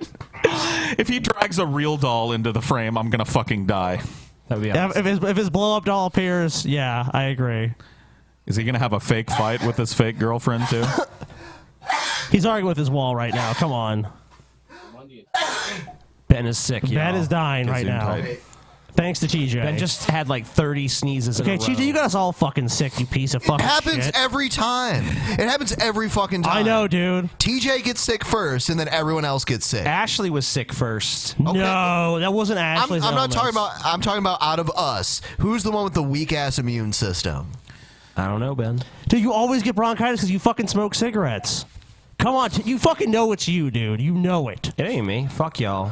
It ain't me. Fuck y'all. It's easy to fuck y'all. What are we waiting on? I'm gonna. We're waiting for some his imaginary girlfriend His to show up. imaginary girlfriend is supposed to Get show your up. fucking cunt on the camera. But really what he did was he went out his fucking window and begged his sister to come into the room. Please, All right, well, I'm gonna move forward while he's doing whatever he's doing here. So here's Brian Fisher saying that all Islamic charities are merely fronts for funding terrorism. All of them. Shit. Every last stinking motherfucking one of There's them. no such thing as an Islamic charity, by the way. Yeah. That's Cool. just a ruse. They just use Wait, that name. That is it's a a terrorist ruse? organization. A ruse? You It's a see Roose any Bolton. It's a ruse. Roose Bolton's A bastard. clever ruse. Come here, Islamic Roose. organization with the word Roose V. relief or Roose V. foundation or charity in it, you are looking at an organization that raises money for terror. Now, maybe they siphon off a little bit of money and throw it into some kind of Siphon off? relief. Siphon off? Wait a minute. Siphon. It's a ruse when they siphon off some money? Who is this guy? When they siphon off the money, it's such a ruse. Is this Brett Keane in the future? Is this the Canadian atheist's granddad? Mem. Is he going to talk about memes next? project And for cover. pamphlets. But that's what that Holy Land Foundation made Pamphlets. clear is you gotta validate Look, those clams. I mean, look, I've said it for fucking years. Canadians are stupid, and now you guys are finally fucking seeing it. Validate your clams. Show me your pamphlet. Yeah, there you go. Christians contribute to a charity, and Christians start a charity, when they run a charity, when they manage a charity. I mean, they can get off beam, certainly, and you have corruption and scandal and embezzlement and all that kind of stuff. I'm not saying it doesn't happen.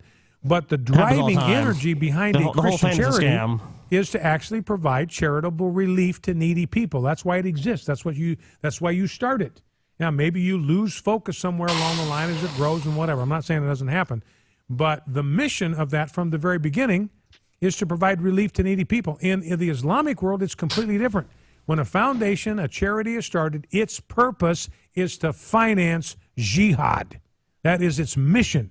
That's why it exists. And this whole business about it being a charity, being a foundation, that's just a cover to try to avoid let me just ask you. suspicion. Let me just ask you this: do you have any evidence for that at all? Why would he need evidence? Do you think the people listening to his show are critically examining this, going, "Does he have any evidence for this claim?" That's just what they want to hear. Yeah, he's Paul is frozen. Paul is frozen. Yeah, he is. He's eternally hitting that vape. Damn, Paul, you got some fucking massive lungs. And now it's just red. Paul vision. Yeah, we'll fix that eventually. Fuck it. Unplug your cam and plug it back in again. You're garbage, Paul. I know. You did it, Paul. You fucking Paul know has what magical you fucking did. powers. He can just turn his camera off. You know what the fuck you did, Paul Zio. You know what you did, Paul. What you did. Paul, you know what you did. You're sick. You're fucking sick, Paul. I don't know if it's gonna work now. It's just going red. That's Did you plug it into a different port? Yeah. Should I have not? No. That's fine. I don't know. Fuck it. I'm just gonna. I'll work on it in a moment. All right, it's cool. What's up? Oh, there is a girl there. Is that your French sister? vanilla situation. That's So all. you got your sister to come in. That's good of you, man. Oh, please. I have a sister. Yeah, that How girl. do we know? Anyway. Well, you guys look like you're related. Yeah. That girl actually is 12. I could see her. Damn. Yeah. Damn, dude. Damn, Rouge V. Wait, it is private property, so shit. Okay. What's his name says it's okay if it's private property. He did say that. I mean, Roos V is the emperor of America soon. I think his name is Roos V. Oh, it's Roos V. It's a Roos V now. Ruse V. It's a Back ruse. H, whatever. Pamphlet. Yeah, he's just some asshole anyway. Who gives a fuck? Yeah. Did you get in a fight with your girlfriend and force her to come sit on cam to prove that you had a lady here? I bet you did. You did. He did. Oh. That is so sad. I saw you back there arguing. She was like, dude, I totally don't want to be on with those fucking neck beards. And you like made her do it to prove your masculinity. Because she hasn't seen you yet. Oh, you better not let her. You better not let her see me. So she lost interest. Oh, there's no Paul. Oh shit. Yeah. Anything Damn, get Paul. close to Paul. I do connect our audience with the ladies. Yeah, I mean that's true. You know, we're at that meetup, and Paul's like, Scotty, man, look, you spot me like 20 minutes, man. Just you know, say, Holy shit. Just say I was fucked up or something, man. Just say I got diarrhea. Just say anything. I was like, I got your back, Paul. Yeah. I'm sorry to reveal it on the show. No, but, it's you know, okay. You're a true bro. Yeah, you know, Anal but sex, yeah. oral sex, anal sex, Yeah, oral sex, exactly. anal sex. Oral sex. Yeah, you know that might have been going on. I wasn't privy to what Paul was doing. Godly sex. I won't reveal much, but there were offers made to Paul. There were. There were offers made to Paul. I was just saying. I was propositioned at the meetup sexually. It was by TJ, but you know, I mean, Hey, that's good quality stuff. Look at that hair. I don't proposition. I just take. oh, what you I just take. want. Oh, damn, you're like a Viking, TJ. Yeah. I just grabbed Really? Paul by the beard and pulled him in the bathroom. Hitmonk had it before you did. What happened next? No one needs to know but me and Paul. That's between Paul and TJ. It's between us. Between us. You know, can't reveal everything. You know, and the funny thing is, between us rhymes with penis. So. That's true. Paul is back. Again. That was the sound of Ben's boner hitting the table. When I heard that. Yeah. So how long did it take you to grow that beard, Paul, from when you were white guilt, Paul? He shaves it every morning, but it's like this by the time he gets to the show. By the time I get here, it's grown this much. And he grows again. It takes about, I don't know, like probably 3 or 4 months to get a Dude, decent. TJ's beard grows insanely fast. What is it, like a month for you to get a full beard, TJ? I don't know. I'm gonna fuck your ass, and then you're gonna be humble. Yep. Okay. That's when you know you're destined for a beard. So we're gonna get fucked in the ass. Where's your and then- beard, queer? Then you're gonna be humble. What? Me? I Not- can't not- do it for work. They don't let me have a beard, man. Where do you work? Tell me what's your religious beliefs. Where do you work at? You know? McDonald's? Oh man, I'm a drain cleaner. A drink cleaner? You clean Drain. drinks? Drain cleaner. So you're like a bottle of Drano that has attained Kinda like, see sentience. those guys that like work at porn? Work Except at I porn? don't do the porn fun They part. work at porn. I've never actually do worked the at job. porn. What job is it? He has to mop up jizz after See, porn mop- shoots? Yeah. Are you a jizz mopper? Yeah, is that's that what what he's you saying. do? That'd be awesome, but no. No? He cleans I just VIP clean rooms at people's strip drains. clubs. For Oh, now. cool. So how does that connect to porn again? Because I'm confused. I don't know. Plumbers go to porn all the time. That is true. The plumbers do porn. Okay. Not gonna lie, I've drank a decent amount today. You don't say. You're kidding me. I never would have suspected a thing. Look, It might it's have. the It might have Drunken been. Peasants. I figured I should be drunk. It might have been when you were imbibing alcohol on cam that might have given that away a little bit, and it was a pretty generous amount you were drinking. Really?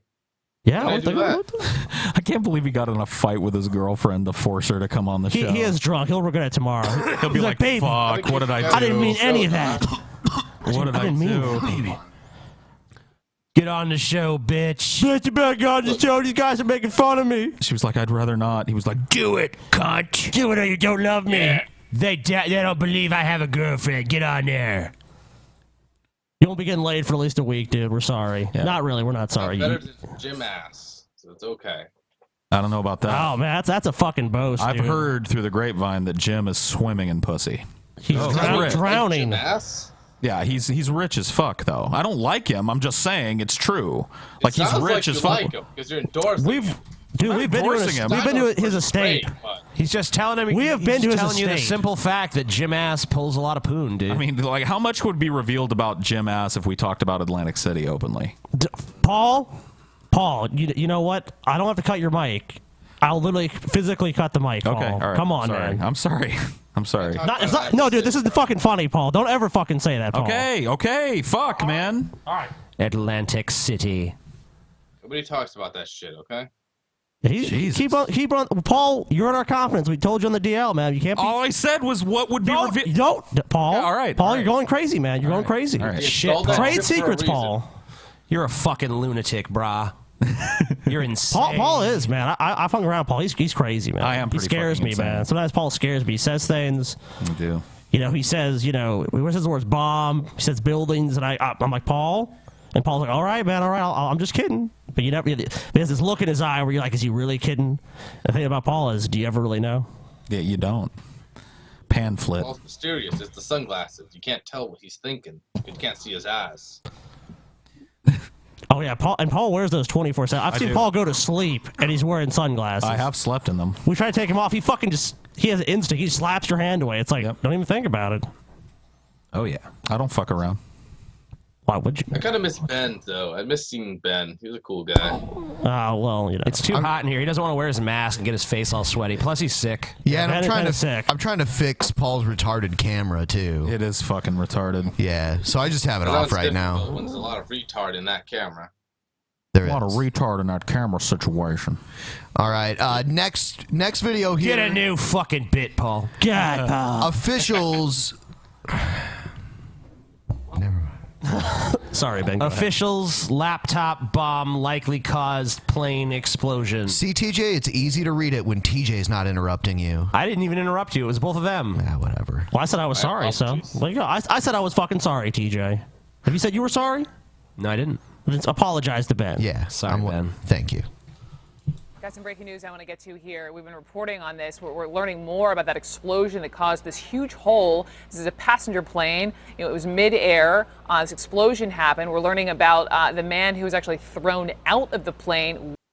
He got sucked out of the plane. That sucks. I wouldn't.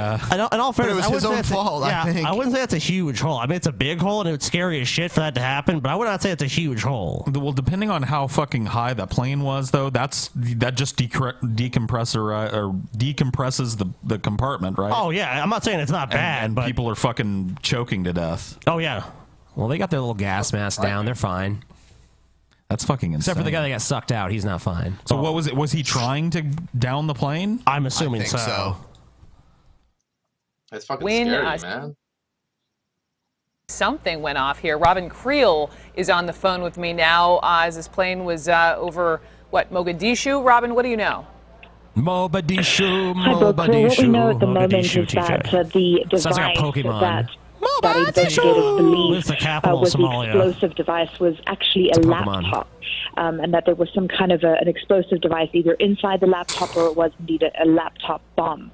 We also know that the man who was ejected from the plane just over Mogadishu after the plane had taken off is the suspect behind this bombing. Now, investigators obviously say that they're not sure if he is a member of any terror group, particularly Al-Qaeda-linked militant group Al-Shabaab, which is very he kill active anyone but in himself? Mogadishu and in I'm Somalia. guessing not. But they are investigating why exactly he sat in that seat and why the device, which, as I said, they believe was a laptop bomb. Wasn't it near the wing? That's great. He's gonna be like the engines. He was sitting there like, yeah, I'm gonna fucking take out these infidels for Allah or whatever. And His bomb wasn't powerful enough. his bomb blew up, and the only one he killed was himself. And he got sucked out of the plane to fall.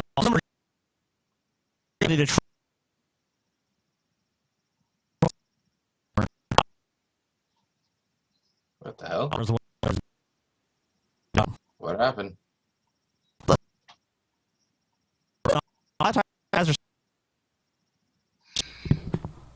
No, we gotta fear these guys, Scotty. We gotta really fear these guys. No thanks. You think he got his 72 virgins, though? Doubtful. Yeah, very doubtful. let's check our magic 8-ball. Seems doubt or whatever. Seems the fuck unlikely. Yeah, seems unlikely. Yeah. Outlook hazy. Try again.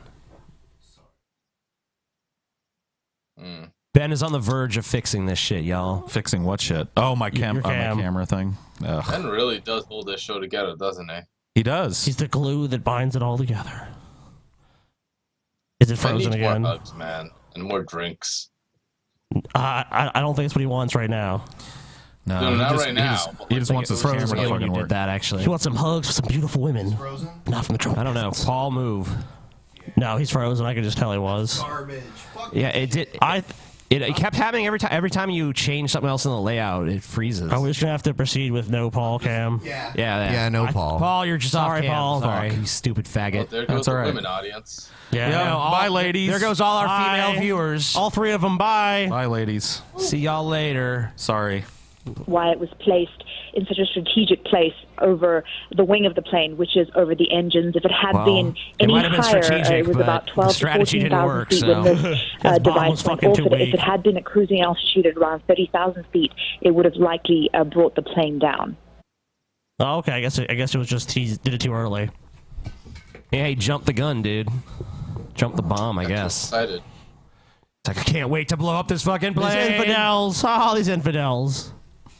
You gotta be patient, terrorists. Yeah, just wait a little bit longer. You know, Come on. Don't blow up the bomb because you're getting anxious and you want to get it over with. You know, Oh, well, they're wait horny. until the proper moment. You know, They're horny. They want to fuck all the virgins. Yeah, those, Fair enough. those 72 virgins. I think if it was me, I'd want 72 sluts or something. He you know? didn't. Then they know what they're doing. He didn't. You know, he didn't kill any infidels, so he probably doesn't get any virgins.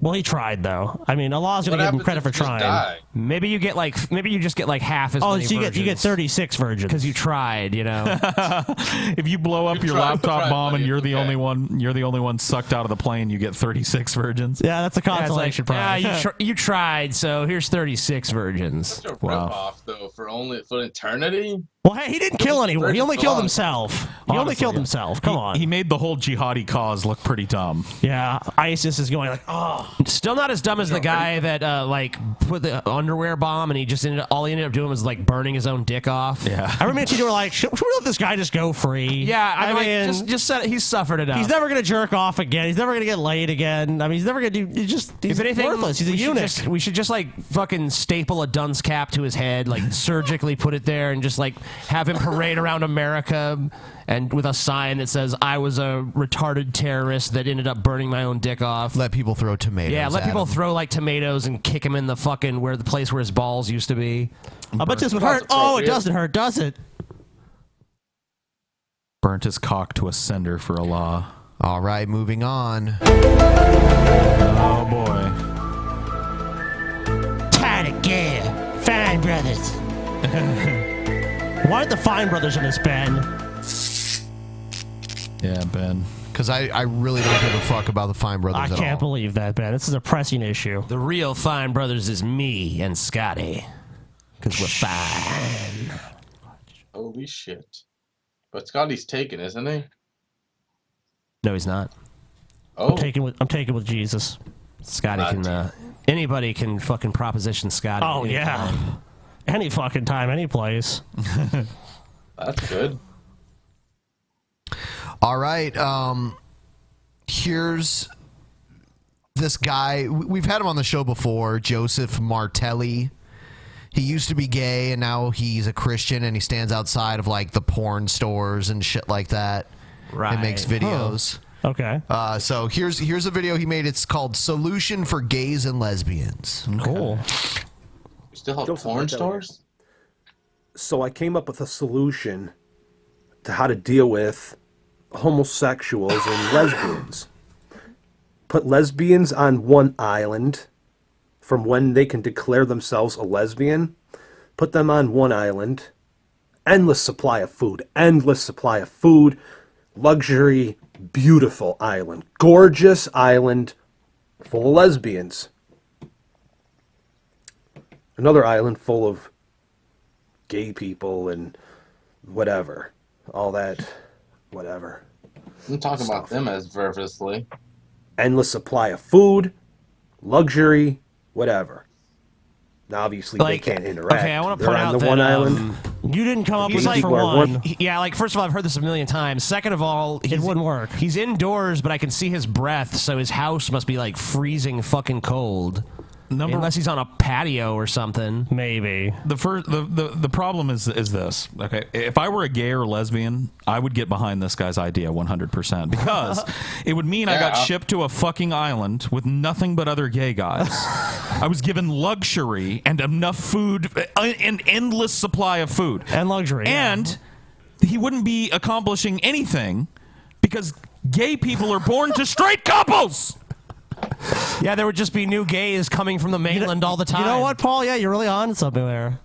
Let's do it, dude. Let's do it. Honestly, I'm with this guy. Like, I don't know a single gay guy that would turn that down.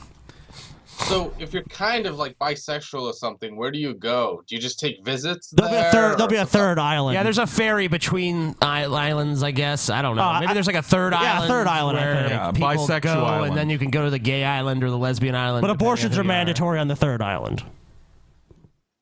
I don't know. Okay. Island, the lesbians are on the other island. They can't talk. They can't interact with each other. Why not? They can't speak to each other. You don't need to. Endless supply of food, luxury, gorgeous living. Okay. For when they can declare themselves lesbian. Let's do it. And gay, or whatever species. You know, wouldn't there be like people who just wanted to go to this island where it's just luxury and free food? Like, there'd be straight guys be like, "Oh yeah, I'm totally, I'm gay. dick. Yep, love the dick. Send me to the tropical paradise." Especially if there was a special bisexual island. You know, because those crazy bisexuals, they fuck pussy and ass. Yeah, they're really crazy. But if there was a bisexual island and I could go there and live in the lap of luxury and have unlimited food and just get to fuck bisexual chicks all day, why wouldn't I do that? Wouldn't someone at some point be sign like, me up. "Never see you fucking any guys, Paul"? I'd be like, "Oh no, man, I keep that shit kind of on the down low. I have a whole routine with the guys. You know what I mean? There's costumes and shit, and it's not real cool to have that out in public." Or whatever they want to be, I guess. I don't even know. I don't even know what to say. Pass me that corn dog. All I know is I came up with a solution. Here it is. So they go on the islands. That's how you're going to endless implement your supply of solution. Food, like I said, luxury, gorgeous Okay, living. fine. Do Yeah, whatever you you want to explain do. the concept, you Do stupid whatever you fuck. want to do, Right. obviously. Sure. He already said in the video, "I don't know what to say." He's an idiot. Endless supply of food. Oh my God! Lesbians. Gay people. How long? Say they're The 20 only years things in old. life though. that matter. The youngest is 20 Luxury, years old. endless supply so of food. after the How is it 20-year-old endless? reaches 80 years old, the whole island, regardless, they're all going to die because they can't reproduce. They can't reproduce. Okay, but there's still going to be gay people happening on the mainland, though. They can't reproduce now, you fucking idiot. They came from straight people. Straight people fucked and made a gay kid. And if you send all the gays to an island, straight people are going to continue fucking and making gay people.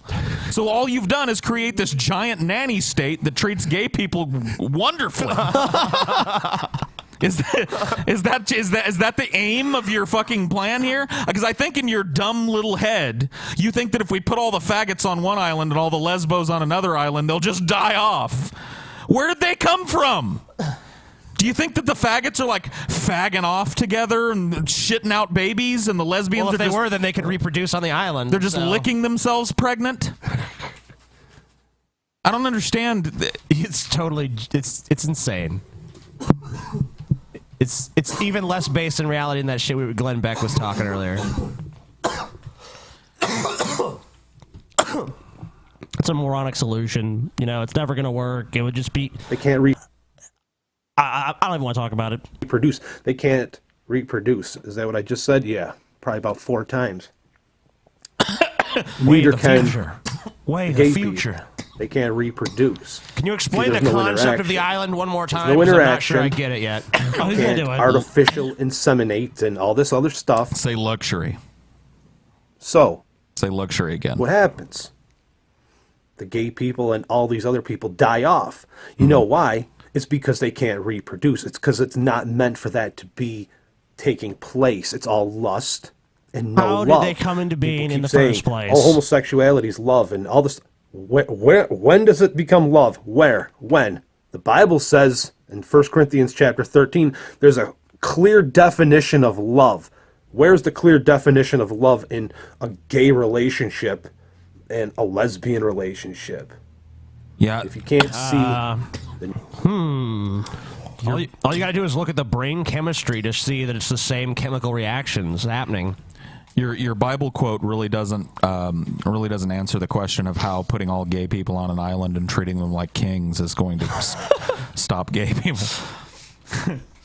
I really don't. I think it would do the opposite. Like you said, I think people would be like, "Oh yeah, I'm gay now." I mean, come on. Could you imagine like homeless people? Oh yeah, dude. They'd be like, I'm totally fucking gay, man. Man, I'm a total fucking faggot. Come over and bring that dick over here. Show up at Put the me on deportation down. office, the fag office, or whatever. Every like hobo at the bus station is gonna turn gay. Yeah. I love the dick. Man, I'm so gay. Is there alcohol on the island? Yeah. What happened to dude? Is he gone? Who cares? He's dead, dude. You killed him. He's dead. Thanks for being on, dude. Yeah, fuck off. His girlfriend is his girlfriend cut off his nuts and his poor girlfriend. Fuck, dude. I know it's not that big of a deal, but I'm so annoyed that Paul's camera doesn't work. It's totally just let it go. I guess I'll turn my camera on in a little bit here. Sure. You want to take like a little break or something? Do you, TJ? Yeah. Take a little break so I can smoke a cigarette. I mean, we can fix the show. Seriously, I do. I don't know why. There's no. There's no like alternative agenda or. Okay, I'll tell you what. We'll take a break on one condition. We'll take a break on one condition, TJ. You can't smoke. Never mind. We can keep. Let's follow up. Do you still want to take a break? No.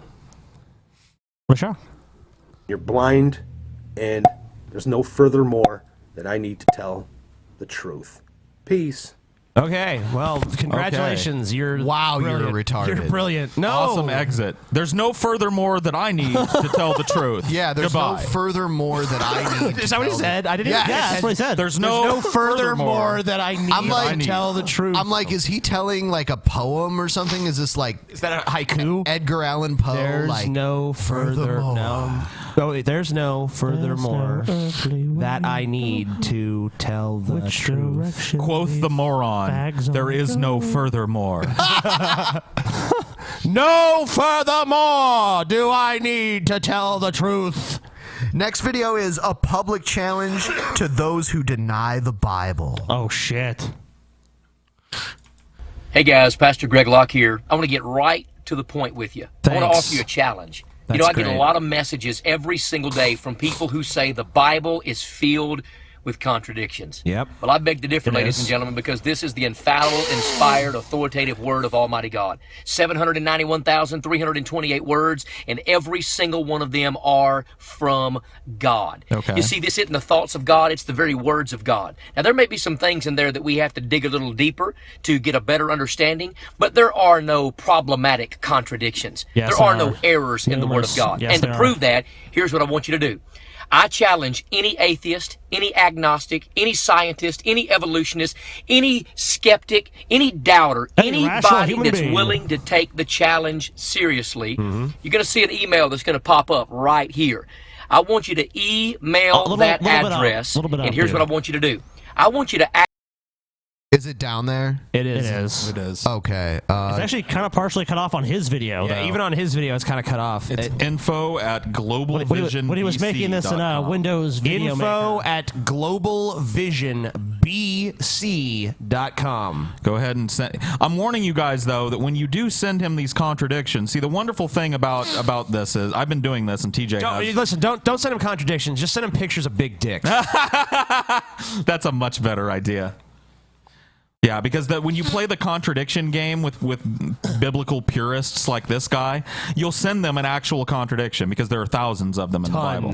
I mean, literally thousands of documentable contradictions. You send them one and they'll go, nuh-uh. Basically, that's what it boils down to. It'll be like, well, let's look at the Greek word for go. The Greek word for go is Nephi. So if you translate that into Greek, Nephi also means ascend.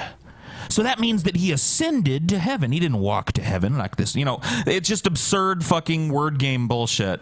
If you want to look up contradictions in the Bible, all you have to do is run a Google search for contradictions in the Bible. Skeptics Annotated Bible. Yeah, I mean, that's the best one. Huge section of contradictions. Giant one. Hundreds of them. I think the Skeptics Annotated Bible even links to Christian apologists trying to rebut the contradictions, but they're ridiculous. Oh, they're terrible. The rebuttals are actually sophistry. funnier than the contradictions. They are. You know, you will see such sophistry, such mental gymnastics. It's insane.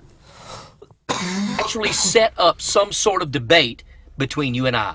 Now, I'm not talking about texting back and forth and Facebook and back and forth. It's either going to have to be in a live format in an actual building or an auditorium, or maybe a live stream across Facebook or YouTube or something like that.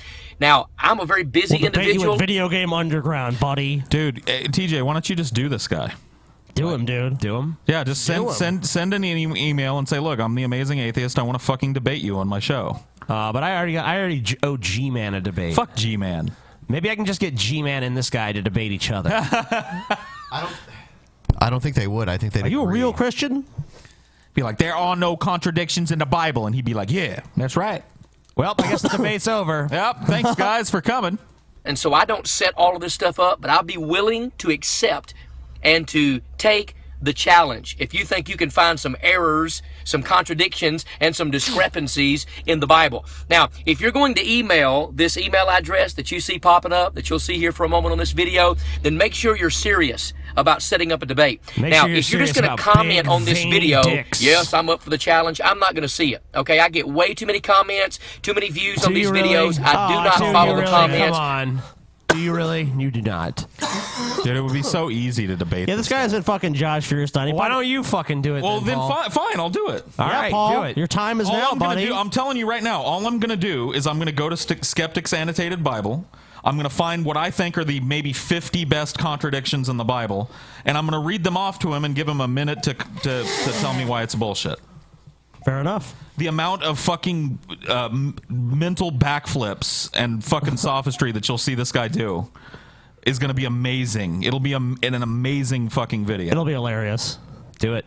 Very rarely will I ever see it. And so if you try to comment expecting me to reply, then both you and I are going to both look foolish at the end of the day. If you're serious, then set something up, not something that's trivial and foolish. No. Don't just send a bunch of, emails because you want to argue with people in our office. Don't just send them a bunch of big email this, veiny cocks. give us some information. You start getting something serious set up, and I'll go toe-to-toe in a civil manner, and I do say civil manner, and you and I will have a public debate so that others can interact as well. So go to this civil email. manner thing. The civil manner thing really makes me not want to debate it. Because if I let a fuckface or an idiot or a retard slip, I don't want him going, well, that's it. It's over with. I claim victory. He was not civil. Is it possible to show the restraint, though? I could. I just don't Paul want could to. do it. I spent 8 years working in elementary schools. I can restrain my mouth. I just don't like to do it. And this guy's not worth it. So, fuck him. Paul's backing out. I'm backing out. He's actually He can afraid. email me at paulsego@hotmail.com. That's actually not my... well, whatever. Just message me on YouTube if you want to debate me. How's that? You gotta want Send it it more right than now. me, baby. I don't care who you are, how smart you think you are. I'm telling you, the Bible is the Word of God. Did you hear me? It is the Word of God. And I accept the challenge that not one of you can prove this book to be wrong. Well, that's not the challenge. Proving the entire book to be wrong is not the challenge. Wrong. The challenge is there's not a single contradiction in the Bible. You can't find one. If that's the challenge, then yeah, maybe I will debate this idiot. I can call him a poopy face or something if I get real angry. Yeah. That civil still? I don't know. What's a Christian acceptable, angry insult? You can call him like a knucklehead. Gee whiz, man. It's like talking to a brick wall sometimes, you know? Like, would that be okay? Yeah. Okay, cool. Nah, it's too harsh, dude. Is it too harsh? No. It's too harsh. Gee That whiz. is not. Oh, Willikers. Okay, Would that be if you bad? change it to G. Willikers, it's better. G. Willikers? Yeah. So if I was just like, gee, Willikers, would that be too much? No. That would be hilarious if you did that. Like, instead of swearing, if you did, Dennis the Menace, 1950s kind of, oh, golly. Gee whiz. Yeah. Fiddlesticks. Fiddlesticks. Fiddlesticks. All right. I asked Paul if we should play this next video, and he said yes. Of course. So this is Brett Keane has licensed all of his content. So, and Brett Keane is a genius when it comes to fair use and what it is and isn't, and he's gonna school us on that shit. Yeah, this is amazing. This is like, you just watch this shit and see the mind of Brett Keane. Like, he actually believes that people are going to buy this shit. He's going to claim that he has copyrighted and trademarked every one of his videos that he's ever made. Now, number one... Yeah, as he uses the final countdown for his intro. Exactly. Number one, Brett Keane already owns the copyright to all of his videos. Correct. Okay. Number two, there is no Brett Keane trademark, and I defy him to show me what it is. So we haven't watched the video, and you guys have pretty much told us the entire... Yeah, that's basically what he's... Yeah. Okay. Oh, my God. Come on, Brett. Dawn Keane, Brett Keane's wife. Just want to let you know, ratings are Hey, available, Dorn. but the ability for you to view the ratings has been disabled. Oh, hey, Congress there you go. approval. So be nice, and you'll be approved. God bless, and have a wonderful day. Hello, ladies and gentlemen. My name is Brett Keane from Gone TV Radio. I wanted to point out something to everyone out there. Oh, when I watched this earlier, I didn't even notice there was no Games You Love plug. Wow. That's crazy. That is shocking. Truly. Used my content or my videos. It's important because I don't want you to have any kind of trouble with your YouTube channels or get any kind of strikes. I have recently filled out a form that has been approved where I'm getting a license and a trademark for my videos. Any videos that I have on YouTube or ever was, and I have literally went through the exhausting process of every video that I've had since the beginning of time on YouTube will be licensed. Even the videos that are no longer on YouTube. Simply by uploading my videos to the organizations and companies, I allow them to have a digital imprint of my videos, which means that my videos are copyrighted. It's called Content ID. Okay. Okay, but yeah, there is no Content ID match for Brett Keane's voice, image, or any of his videos. He's claiming that he's mailing every video he's ever made to a company so that they can take a digital imprint of his content and then scour the internet clean of like unofficial Brett Keane stuff. It's the most absurd fucking super villain-esque fucking plan, and he's just straight-faced delivering it. 100% of it is a lie. Brett Keane, you don't own a trademark on a goddamned thing. In order to get a trademark, you have to demonstrate that you produce something that's worthwhile. You have a copyright automatically on your videos. So if anybody loses their channel, it'll be because Brett Keane flagged it. He's going to try and later in this video to be like, if your channel goes down, it's not me. It's this other company. Yes, it is. Basically, he's gearing up to do some kind of massive flagging campaign. Yes, and this is part of the Brett Keane And this is cycle. like... So this is like his thing to throw people off his scent, basically, his clumsy attempt. What he uses to flag people doesn't work on big channels anymore, but you can see him doing it if you search for Brett Keane flagging, like when he went through and flagged all of Coughlin's videos. Yeah. But that doesn't work on big channels. But look for some middle ground type of channels to go down hard. And a lot of little channels that are just dedicated to Brett Keane and uploading like parodies of his videos and stuff. Mm-hmm. A lot of those little ones will probably go down too. There's a lot of YouTubers out there who have done this. There's a lot of popular YouTube organizations, companies, and entertainers and people out there who trademark their own work. And for good reason. There's a lot of people out there who like to steal your videos and then put them on their channels and then monetize them. The thing with the licenses, I want to give you a kind of a rundown on how this works. In order to use my content, you must first get a written agreement. You must also get permission in order to use my video work. If it falls under fair use, it does not. That's not true. Yeah, that's totally false, Brett. Is he even going to address the fair use thing, or kind of like he talks about it, but here's the thing: Brett Keane thinks that he's the arbiter of what fair use of his content is. Oh well, he's not. He's like, I'm not going to allow people to cut up my videos and make it look like I'm saying something that I didn't. That's not fair use. It's yes, it is. transformative work. Yes. Yeah, it's transformative of your work, and it's done for purposes of parody. It's fair use. Yeah. You may not like it because it makes you look like a retard. It's the very definition of it. Yeah, I mean, it's like anything that's transformative in nature and is used for purposes of reasons of commentary, criticism, parody, satire. I mean, that stuff is allowed. If we just took a Brett Keane video and really didn't make any sort of significant alteration to it or add any sort of if we basically mirrored his commentary to it, content, then yes, it is a violation of the Digital Millennium Copyright Act. Yeah, if we just put up your videos whole cloth and monetized them, that would be one thing. and just put like the Drunken Peasants logo in the corner, that wouldn't be enough. But not a single person has done that to you, though, Brett, because nobody thinks that your videos are worth making any fucking AdSense money. Yeah, there would be no even reason. you have trouble doing that. There would be Brett. no reason, Brett, for anybody to steal whole cloth one of your videos, because that's like holding a turd in your hand. You can't sell that to anybody, and you know it. That's why you can't afford kitty litter or false teeth, Brett. Oh shit. Not enough for me to just simply say on a video it's okay for you to do this or do that. You have to actually get in contact with me. There has to be a digital So here's the claim, agreement right? Made up. You have to call Brett.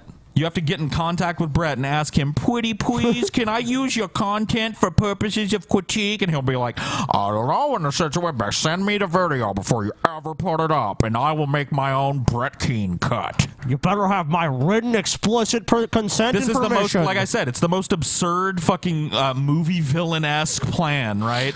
He really thinks that people are going to buy that they have to contact him to use part of his video to make fun of him. He just wants more people to fucking give him attention. That's all this is. You absurd man, Brett. That can be proven that you actually had the right to use the video. Now, if you want to make a video where you're responding to me, or you put your face on video, and you state, you just can't make Brett Keane up, dude. I'm going to answer some of your questions that you put in a challenge, or I'd like to talk about some of the points you made.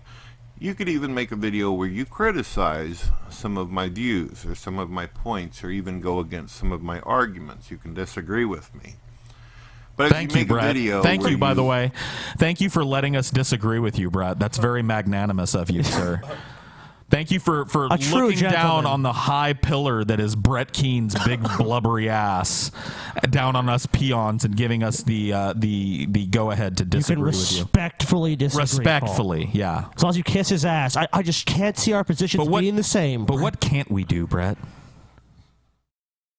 deliberately grab my content and you do something like put music over it, or you sit there and you say things like you edit my video making me say things that I didn't actually say, or you put some kind of auto-tune bullshit to it. This goes against the license. If you take a video your license is irrelevant. Your license is in conflict with the law then, Brett. Hey, Brett, while you're flashing your teeth in your next video, and please do so, by the way, flash us a big pearly grin. Could you flash your YouTube license too? This license that you've purchased on all of your videos, can you flip it out of your wallet and show us your fucking What badge? what if Brett is like the victim of a scam artist or something? It's like, yeah, Brett, I could get you this, YouTube license and trademark, man. All you gotta do is send me $150, dude. It's like, that sounds like a pretty fucking sweet deal to me. Yeah, this isn't even fucking gonna happen. He's absurd. You fucking clown, Brett. Look at you. Not a fucking 15-year-old kid wouldn't buy this bullshit. You have a fucking YouTube license, and we have to contact you before we have you on the show. Hey, Brett, did we call you before tonight's show? Hey, Ben, did you get a hold of Brett and ask him if we could use this? He said it was fine. Oh, he did? He said it was cool? Yeah, Okay, cool. I called him. He said it's cool. We're just waiting for that big grin. Come on, what are you gonna do, Brett? Show us them big old choppers, Brett. I mean, you must have heard by now the challenge we've presented to you. All you have to do is simply do this. Where in the world are Brett's fucking teeth? For my children, That's all you gotta do, man. Or anyone that has ever been a guest star in my video. What a this guest star? Then causes you major a guest star. What? I've never seen a guest in any of your videos. That implies that Brett himself is a star. Like, what would the cast role be at the end of a Brett Keane video? Video, audio, on-stage presence, Brett Keane. Mac and cheese, Dorn Keane. High blood pressure, water-headed children. Like what? Like who's the star of your fucking show, Brett? Co-stars. Guest oh my stars. God! Or guest stars. Guest starring Paul's ego. Yeah.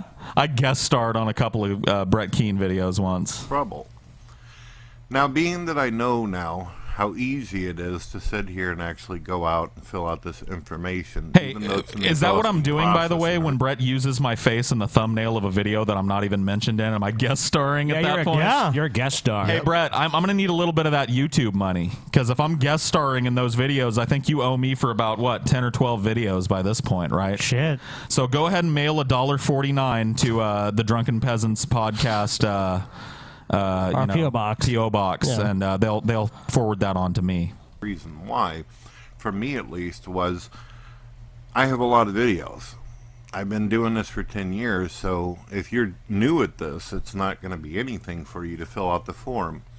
And YouTube literally what it does is within a couple weeks, they set it to where there's a drop-down menu where it is set to trademark and copyright and all that kind of stuff. So Bullshit. a lot of you out there, if you have videos of me that you did there's not no get way YouTube's permission giving to this guy a use. content ID. If they did, it'd be absurd. There would be no way to do it. There's no songs or it would just be her fucking boring voice. Yeah. I mean, we couldn't even get a content ID. No. So, yeah. Boring voice and his Videos big where you fucking have white edited hair. and deliberately cut me up. It does not fall under fair use. Yes, it does. Yes, it does. The reason why it doesn't fall under Okay. fair Oh. use is because fair use is used for parody or education. Sure. A parody video cannot be something where you take a person, animate them, and then make it appear as though they're beating up their wife or doing Yes, yeah, that is parody. You just described the definition of a parody. Yep. You literally describe parody. Literal. Literally. You literally. some kind of violent crime. That is referred to as liability and slander. No, it's liability and slander. That's libel. Liability, dude. Listen to it. It's liability. Listen to it. Car insurance now? Listen to this fucking moron. Oh my god. Liability and slander. Brad, go duck your head in the toilet for that one. That's a slanderification. Slanderification and liability. Oh my god. That's worse than mem. Josh Banco is laughing at you right now. Oh my god. Videos where Mem. you make it look like I'm saying that I'm gay or that I'm a homosexual or something like that. Yeah. That is considered slander and liability. No, it isn't. Dude, I have someone needs never to- validated. You know what? I'm going home and I'm cutting this video up. I'm slandering Brett Keane tonight, man. Do it. Fuck this guy. Trying to control anything anyone says about him. Come on, that's so pathetic, dude. Some Just of get our over intrepid it. fans have probably already started cutting this video up. And Everyone should do it. Fuck this guy. Oh, yeah, you need to get a license from me. You know what, Brett? You're going to have the exact opposite effect because you want to try to control everyone's opinion about you. Just fucking accept some people don't fucking like you. yeah, Brett's never heard of the Streisand effect. Apparently not. Or confirmed at any time on video that that was the case. In fact, my wife is in almost every single one of my videos, and I don't appreciate people sitting there contemplating what I do sexually in my real life. So wait a minute. Now Brett controls what we contemplate. Contemplate this on the tree of wood. So if you have ever contemplating me and Dorn. if you have ever contemplated no. what Brett's big, yellow, saggy, sore-covered, sallow ass looks like it's grinding on top of Dorn as she boredly smokes a cigarette. As he just hunches away. If you've ever contemplated that, you need to stop because you did not get Brett's opinion to contemplate what he does sexually with the wife that he puts out there publicly in every one of his No, videos. Paul. His expressed written permission. You need to call him before you fantasize about what that might Yeah, be. everyone let Brett Keane, everyone ask Brett Keane for permission to contemplate. You have to it. license his contemplation. Hit him up on Twitter and just ask for his permission to jerk off to him and his wife. Yes. That's my fetish. Dornhub, dude. Dornhub. So there's a lot of things. Just simply by having my pictures, my imagery, my videos, Imagery. my brother's songs, my brother's music has been copyrighted a long time ago. I even had to go through the hell of sitting there contacting I don't think his ass YouTube. is yellow, by the way. I think it's like a sickly pale with like pasty sallow, veins yellow, in it, man. green, kind of like blue veins. I feel like the Damn, inside Paul, of you his, really contemplated I feel like Brett's the ass. inside of Brett's You have ass permission? has like that bruising, that weird, that brown kind of like staining. Yeah, not from like Contacting shit, his but license in order dirt. to make it to where It's just that I could color. I literally don't know. produce his music on my channel to promote his own, as well as Big his various zits on many his other fucking Black ass Death crack and shit. music Oh. sites out there. That is If hilarious. you try using his music, the YouTube account Nobody, will, hey Brett, your YouTube Brett, account. nobody wants to use your brother's music for anything other than laugh material. It's horrible. It's horrible, shitty atheist metal, which you shouldn't even have on your channel anyway as a God believer. God believer. Is it atheist? Yeah. His big song that he plays at the beginning of every Brett King, that it's called "Killing in the Name of God." It's like killing in the name of God, spill the heathen's blood. It's awful. It's Maybe awful, Brett takes it unlistenable. unironically though. Your brother will never play anything bigger than a shitty dive bar in Festus, Missouri. He'll never. Nobody is stealing his fucking music, Brett. Ever. We'll steal it. Will not allow you to monetize your videos. Two things will happen. Either you'll get to stay up for a little while with his music in the video, and you won't be able to monetize. Instead, his company will get paid. You'll notice that. If you would like to test and that can be out, done you with can. music very easily. His stuff is already completely licensed. That can be done with music extremely easy. It's done all the time. It's not uncommon. Yeah. If you put any of his music up on your channel right now, within, I'd say, 5 or 10 minutes, you're going to get a pop-up on your YouTube channel that tells you that you are not allowed to use his music unless his company is making money from it. The problem So is, Brad, that's is that you don't make music. You flapping your big fat gums and jowls at your new blue microphone is not music. It's political commentary, it's social commentary, it's religious commentary, all of which are fully protected under fair use. Something to know. He didn't do that because he was trying to be ignorant. He did it because there's people out there who steal music on a daily basis. That's enough. Yeah, I'm done. All right. Got about 25 minutes left. I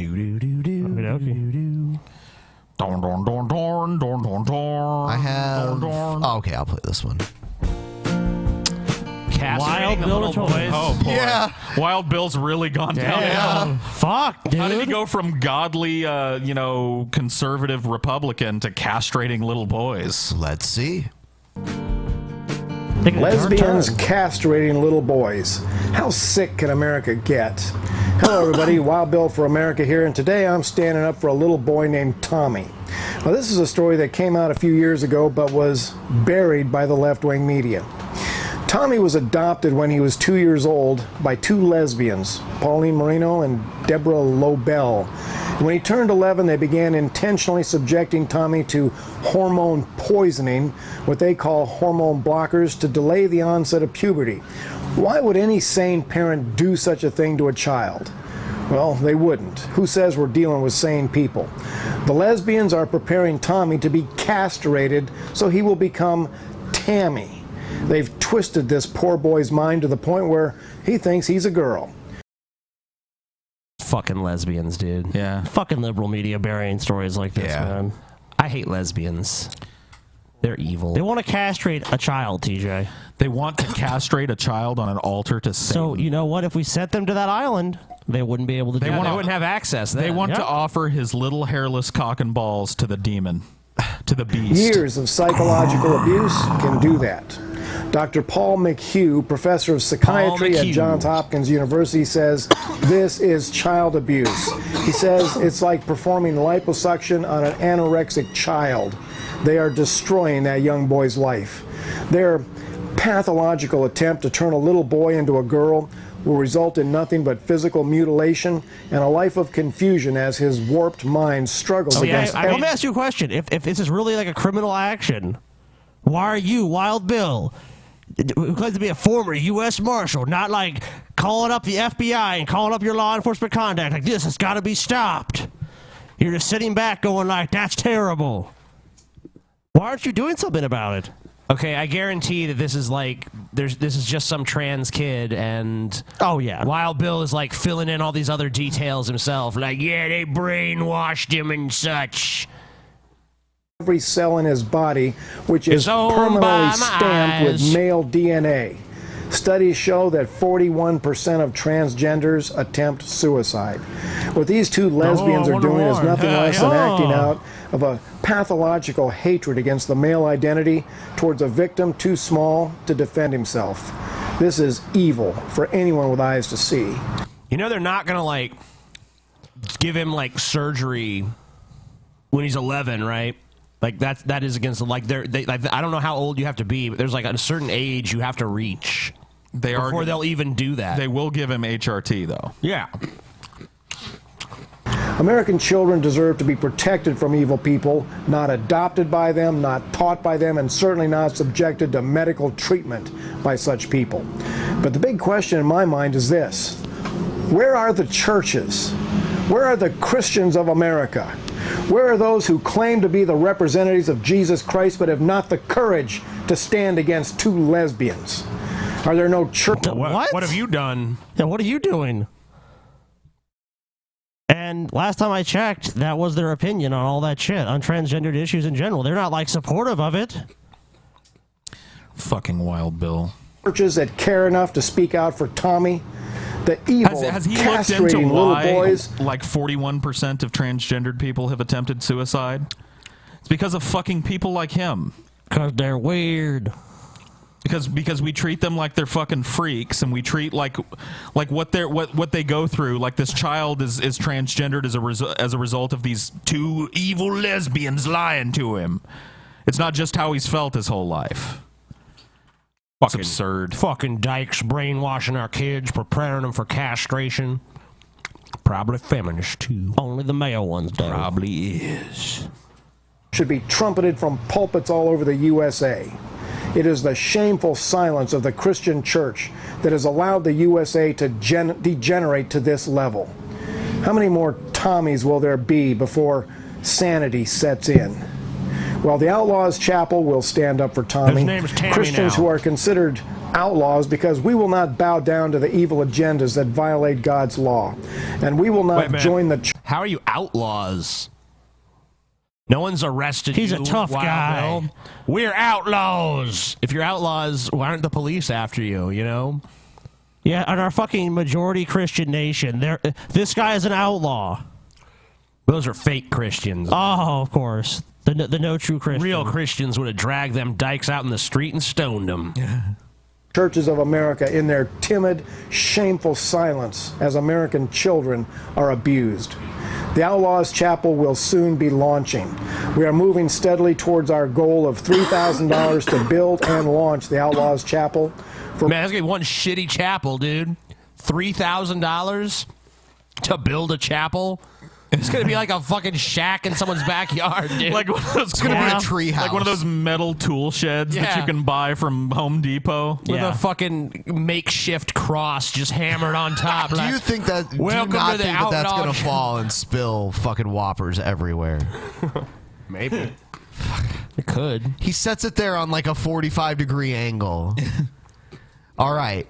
So I think it's time for story time with Paul. Okay. Before we wrap up, there's no camera time for Paul tonight, though. I know. That's that okay. shit's though. fucked up. It's all right. It's no biggie. You can come over to my chair if you want. No, it's okay. Sit on TJ's lap. I mean, I was gonna get up. Oh. You mean you're gonna get it up? He wants to smoke a fucking cigarette. We're almost done, TJ. Yeah, TJ, you can live. Plus, I need you to help me fill because, like, you know, this is kind of a short story. Okay. So, like, we could talk a little bit more about, you know, our trip with Lucy, if there was anything else that you thought was interesting. Did I talk about on the? I know I talked about this earlier, but did I talk on the show about how you kept crying about Brett Keane. I didn't cry about Brett Keane. You did. No, I didn't. You did. There was tears. I saw them. There were no tears. There were fucking tears. You were crying, TJ, but that was because you were laughing so hard. Yeah, I was. Yeah, you had to go to the bathroom like 9 times and clean your glasses because you were just laughing Oh my so God, hard. I was laughing so fucking hard for like 8 hours. Yeah. And there was like at one point I remember we were all out in the garage and Ben said to you, he was like, look at Paul, he can't handle his shit. And I was like, fuck you, Ben, because like the previous like 4.5 hours he'd just been tormenting me. And we had just come upstairs from being down in TJ's room. Was I really even doing that much? No, you weren't. Bull fucking shit. Every time I looked at Ben, he was staring at me with those fucking eyes. Yeah, but here's the thing. Those eyes. Dude, wasn't Ben tripping too? Ben was tripping. I mean, Ben was tripping, and his trip was watching me freak out. Yeah, and then, sometimes that's how it goes. Okay, but, look, you know, like, look. let me just tell people, okay, I got a head full Paul, of acid. just hold on. Paul's a victim. It's like imagine there's just like a little button, you know, and every time you press it, like I don't know, some crazy shit happens, like fucking the entire room starts spinning around or something. You be pressing that button all the fucking time, you know. Sure. And he was pushing the Paul button. When all someone has to do is you would say like, "I am the cold," and you're like, "Oh my fucking!" Like it's impossible not to fucking. The reason, like, I was on that edge. Okay, look, let me qualify this. Okay, we were downstairs and we're watching YouTube videos, and all of a sudden TJ's like, "Let me play you a video, Paul," and it's like this machinima from Grand Theft Auto 5 of this just casual violence, right? Which normally wouldn't bother me at all. But I got a head full of acid, so I'm just watching this person walk up to like old ladies and blow them away, and then like old men in wheelchairs and kick them in front of a bus, and then like a lady pushing a baby in a stroller, and he just cuts her throat, you know. And I'm like, what the fuck? He ran upstairs and cried. No, and then they watched the trailer for that game Hatred, which is just all about running around and casually killing people. And you even admitted, TJ, you fucking cunt, that you were doing it to freak me out. We watched that. Right? So I'm all freaked out, so we all go upstairs to get some air, and then Ben starts being weird and shit. Sounds like some collusion between Ben and TJ. And then I bet it was. that crazy claymation shit that we watched. Oh, God. Oh, man, I couldn't even watch parts of that. That fucking Mark Twain, the Mysterious Stranger. The Mysterious Stranger from the Mark Twain claymation. Oh, my God, dude. That's fucking horrifying on acid. Oh, and so they're showing me all this disturbing fucking shit, and then they take me up, and Ben's like, "Paul's a pussy. He can't handle his shit." And I'm like, "You've been poking me with a stick for like 3.5 hours." What? Paul, what? He's waiting. Shut up, dude. That is the story tonight. I know. Dude, I already know. I know you know, Ben. Ben knows everything. You know, So we're sitting outside on the fucking sitting outside in TJ's garage, and he goes, "Paul, I know why you fast forward through the Yoda training scenes in fucking, Return of the Jedi or whichever one that's in." And I told him this, a week ago, and all of a sudden he just brings it out, and I'm like, "Why?" They bore me, and he's like, "No. You're afraid of the end part where he goes into the woods and he meets Vader, and you only meet what you take with you and all of that." And I fucking remembered as a kid, my mom wouldn't let me watch that movie because I used to cry at the end part, and I still don't like watching it. I still fast forward through the whole Yoda training scenes, and I've told myself all these years that it's because they're fucking boring. But TJ in that moment had originated this idea that I was afraid of it, and I am, right? So I come to this realization on acid. I'm like, fuck. And then TJ just runs with it. And he's like, "You need to go inside and sit down on the toilet, Paul, and look in the mirror." He's like, "Use the bathroom that's upstairs. You know the one. Just go sit there and look at yourself." And I'm like, "No, I don't. I've heard looking at yourself in the mirror when you're on acid, not a good idea." And he's like, No. I've done it before, and it's always been a really positive thing for me. You need to go face it." And I'm like, fuck. I kind of do have to shit. And he's like, "Yeah, do that. Go in there, pull your pants down, sit on the toilet, take a shit, and just look at yourself in the mirror." So I said, fine. So I start to walk away, and like a fucking perfect champ, TJ goes, "Hey, Paul." And I'm right about to walk out of the garage, and I turn around and I go, "What?" He goes, "Your weapons. You will not need them." Yeah. And I was like, "Oh, fuck you, T." So anyway, I stroll into the bathroom, I take my pants down, I sit down on the toilet to start shitting, and I look at myself, and nothing happens. For the first 10 or 15 seconds, I was just like, man, this is just bullshit. I mean, it was a little weird, but then all of a sudden, I started to get this severe urge to shit. Like I knew the shit was coming soon.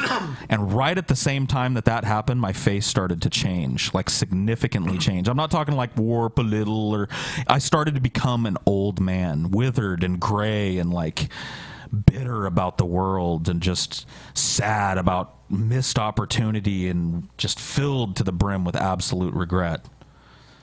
And the shit started fucking falling out of me, right? Just long green ropes of shit. And I'm staring in my own eyes in the mirror looking at this bitter old man that I've become. And all of a sudden, as it starts getting towards the end of the shit, I notice that as I've been shitting, the face is changing again. And this time, I'm still an old man, but I'm regal and I'm happy. My beard is not salt and pepper gray and scraggly. It's white, and my eyes are still filled with this kind of intelligence and hope. And you know, just a very, like, I talked to TJ about it, and it was almost king-like, because you said you've had a similar experience in this bathroom. And Paul, very similar. Yeah. What happened when you exited the bathroom? Shut up. I'm getting there, you fucking cunt. So as I'm shitting, I'm watching this old bitter man become this regal king. And it's me. It's my eyes that I'm looking into. And I swear it was as clear as day. And then I finished shitting, and my face turned to normal. And I wiped my ass, and I knew I was done. So I left. And I walked into the dark hallway and started going to the garage where the guys had been hanging out to tell them of this awesome discovery. And I feel something behind me. And I turn around, and it's Ben, just standing there with those eyes, staring. And I pushed him as hard as I could. You threw a roll of paper. And then I grabbed a roll of paper towels and chucked it at his fucking head. He ducked it like effortlessly. Like he just like moved his head to the side. Like there was no like, whoa, he threw something. He was just like, psh. And it just whizzed by his fucking shoulder, and I ran into the fucking garage. You know, I was wondering why there's a roll of paper towels on the ground. I'm like, what the fuck? When I woke up, I was like, that's why I looked for the only soft thing I could find. I followed him all the way down the hallway. I was probably like 2 feet away from him the whole time. It was insane. And then, like, when he grabbed the doorknob, I grabbed him by the shoulder. He turned around. He went. It was the most frightening fucking thing, because I'd just seen my own life. I'd seen my choices in life laid out before me. Like, Paul, you could be this or this. Like, that's what I took away from that, you know. And I'm all excited and I'm scared as fuck because I'm just seeing shit. And then fucking there's Ben with his hand on my shoulder, just out of the darkness. It was terrifying. And of course, you got to take into account too that these guys have been filling my head with casual violence all night, whispering. Like Ben would whisper shit. He'd be like, "Paul, I know what you're thinking. I know what you're thinking right now." And I'd be like, "What, Ben?" And he'd be like, "What, Paul? I didn't say anything." And sometimes I believed him. Now I don't. The one thing that he did too, the Nostradamus moment of the night. Was like Ben just out of nowhere, once again, this is my trip, right? So I'm standing out in the garage, all cold and shit. TJ's smoking a cigarette, and Ben goes, "I know your worst fears, Paul." And I'm like, "Shut the fuck up, Ben. You don't know my worst fear. You may think you've got me nailed, Ben, but you don't have me nailed. You don't know my worst fear." And he's like, "I do know them. I know all of them. I know the worst of the worst too, though." And I was like, "Fine, tell everybody what the worst fear is, then, Ben." He's like, "I don't want to do that, Paul. You know I know. Don't make me do that." I was like, "Fucking do it. Just do it." And he just didn't skip a beat, and he looked right at me, and he said, "Being worthless." And I just screamed and fucking ran out of the room, because that really is my darkest fear, is that I'll end up some old fucking thing that nobody, like I'm a burden. Like I don't add to people's lives anymore, I subtract. That is my darkest fear. And he just told it to me. Dispassionately, coldly, like because the cold. he is. I'm sorry, he Paul. is the cold. The cold. You're worthless, Paul. So now, under normal circumstances, that would just be a funny bit. But on acid, that's fucked up. That's a fucked up trip to lay on somebody. And then you take me downstairs and show me casual violence. Hey, Paul. Yes. Your feet are damaged. Oh, Paul, you just got to expand your mind, dude. Ben was helping you expand your mind. Piece of shit. Good night, everybody. Good night. Good night. Love you guys. Good night. Die.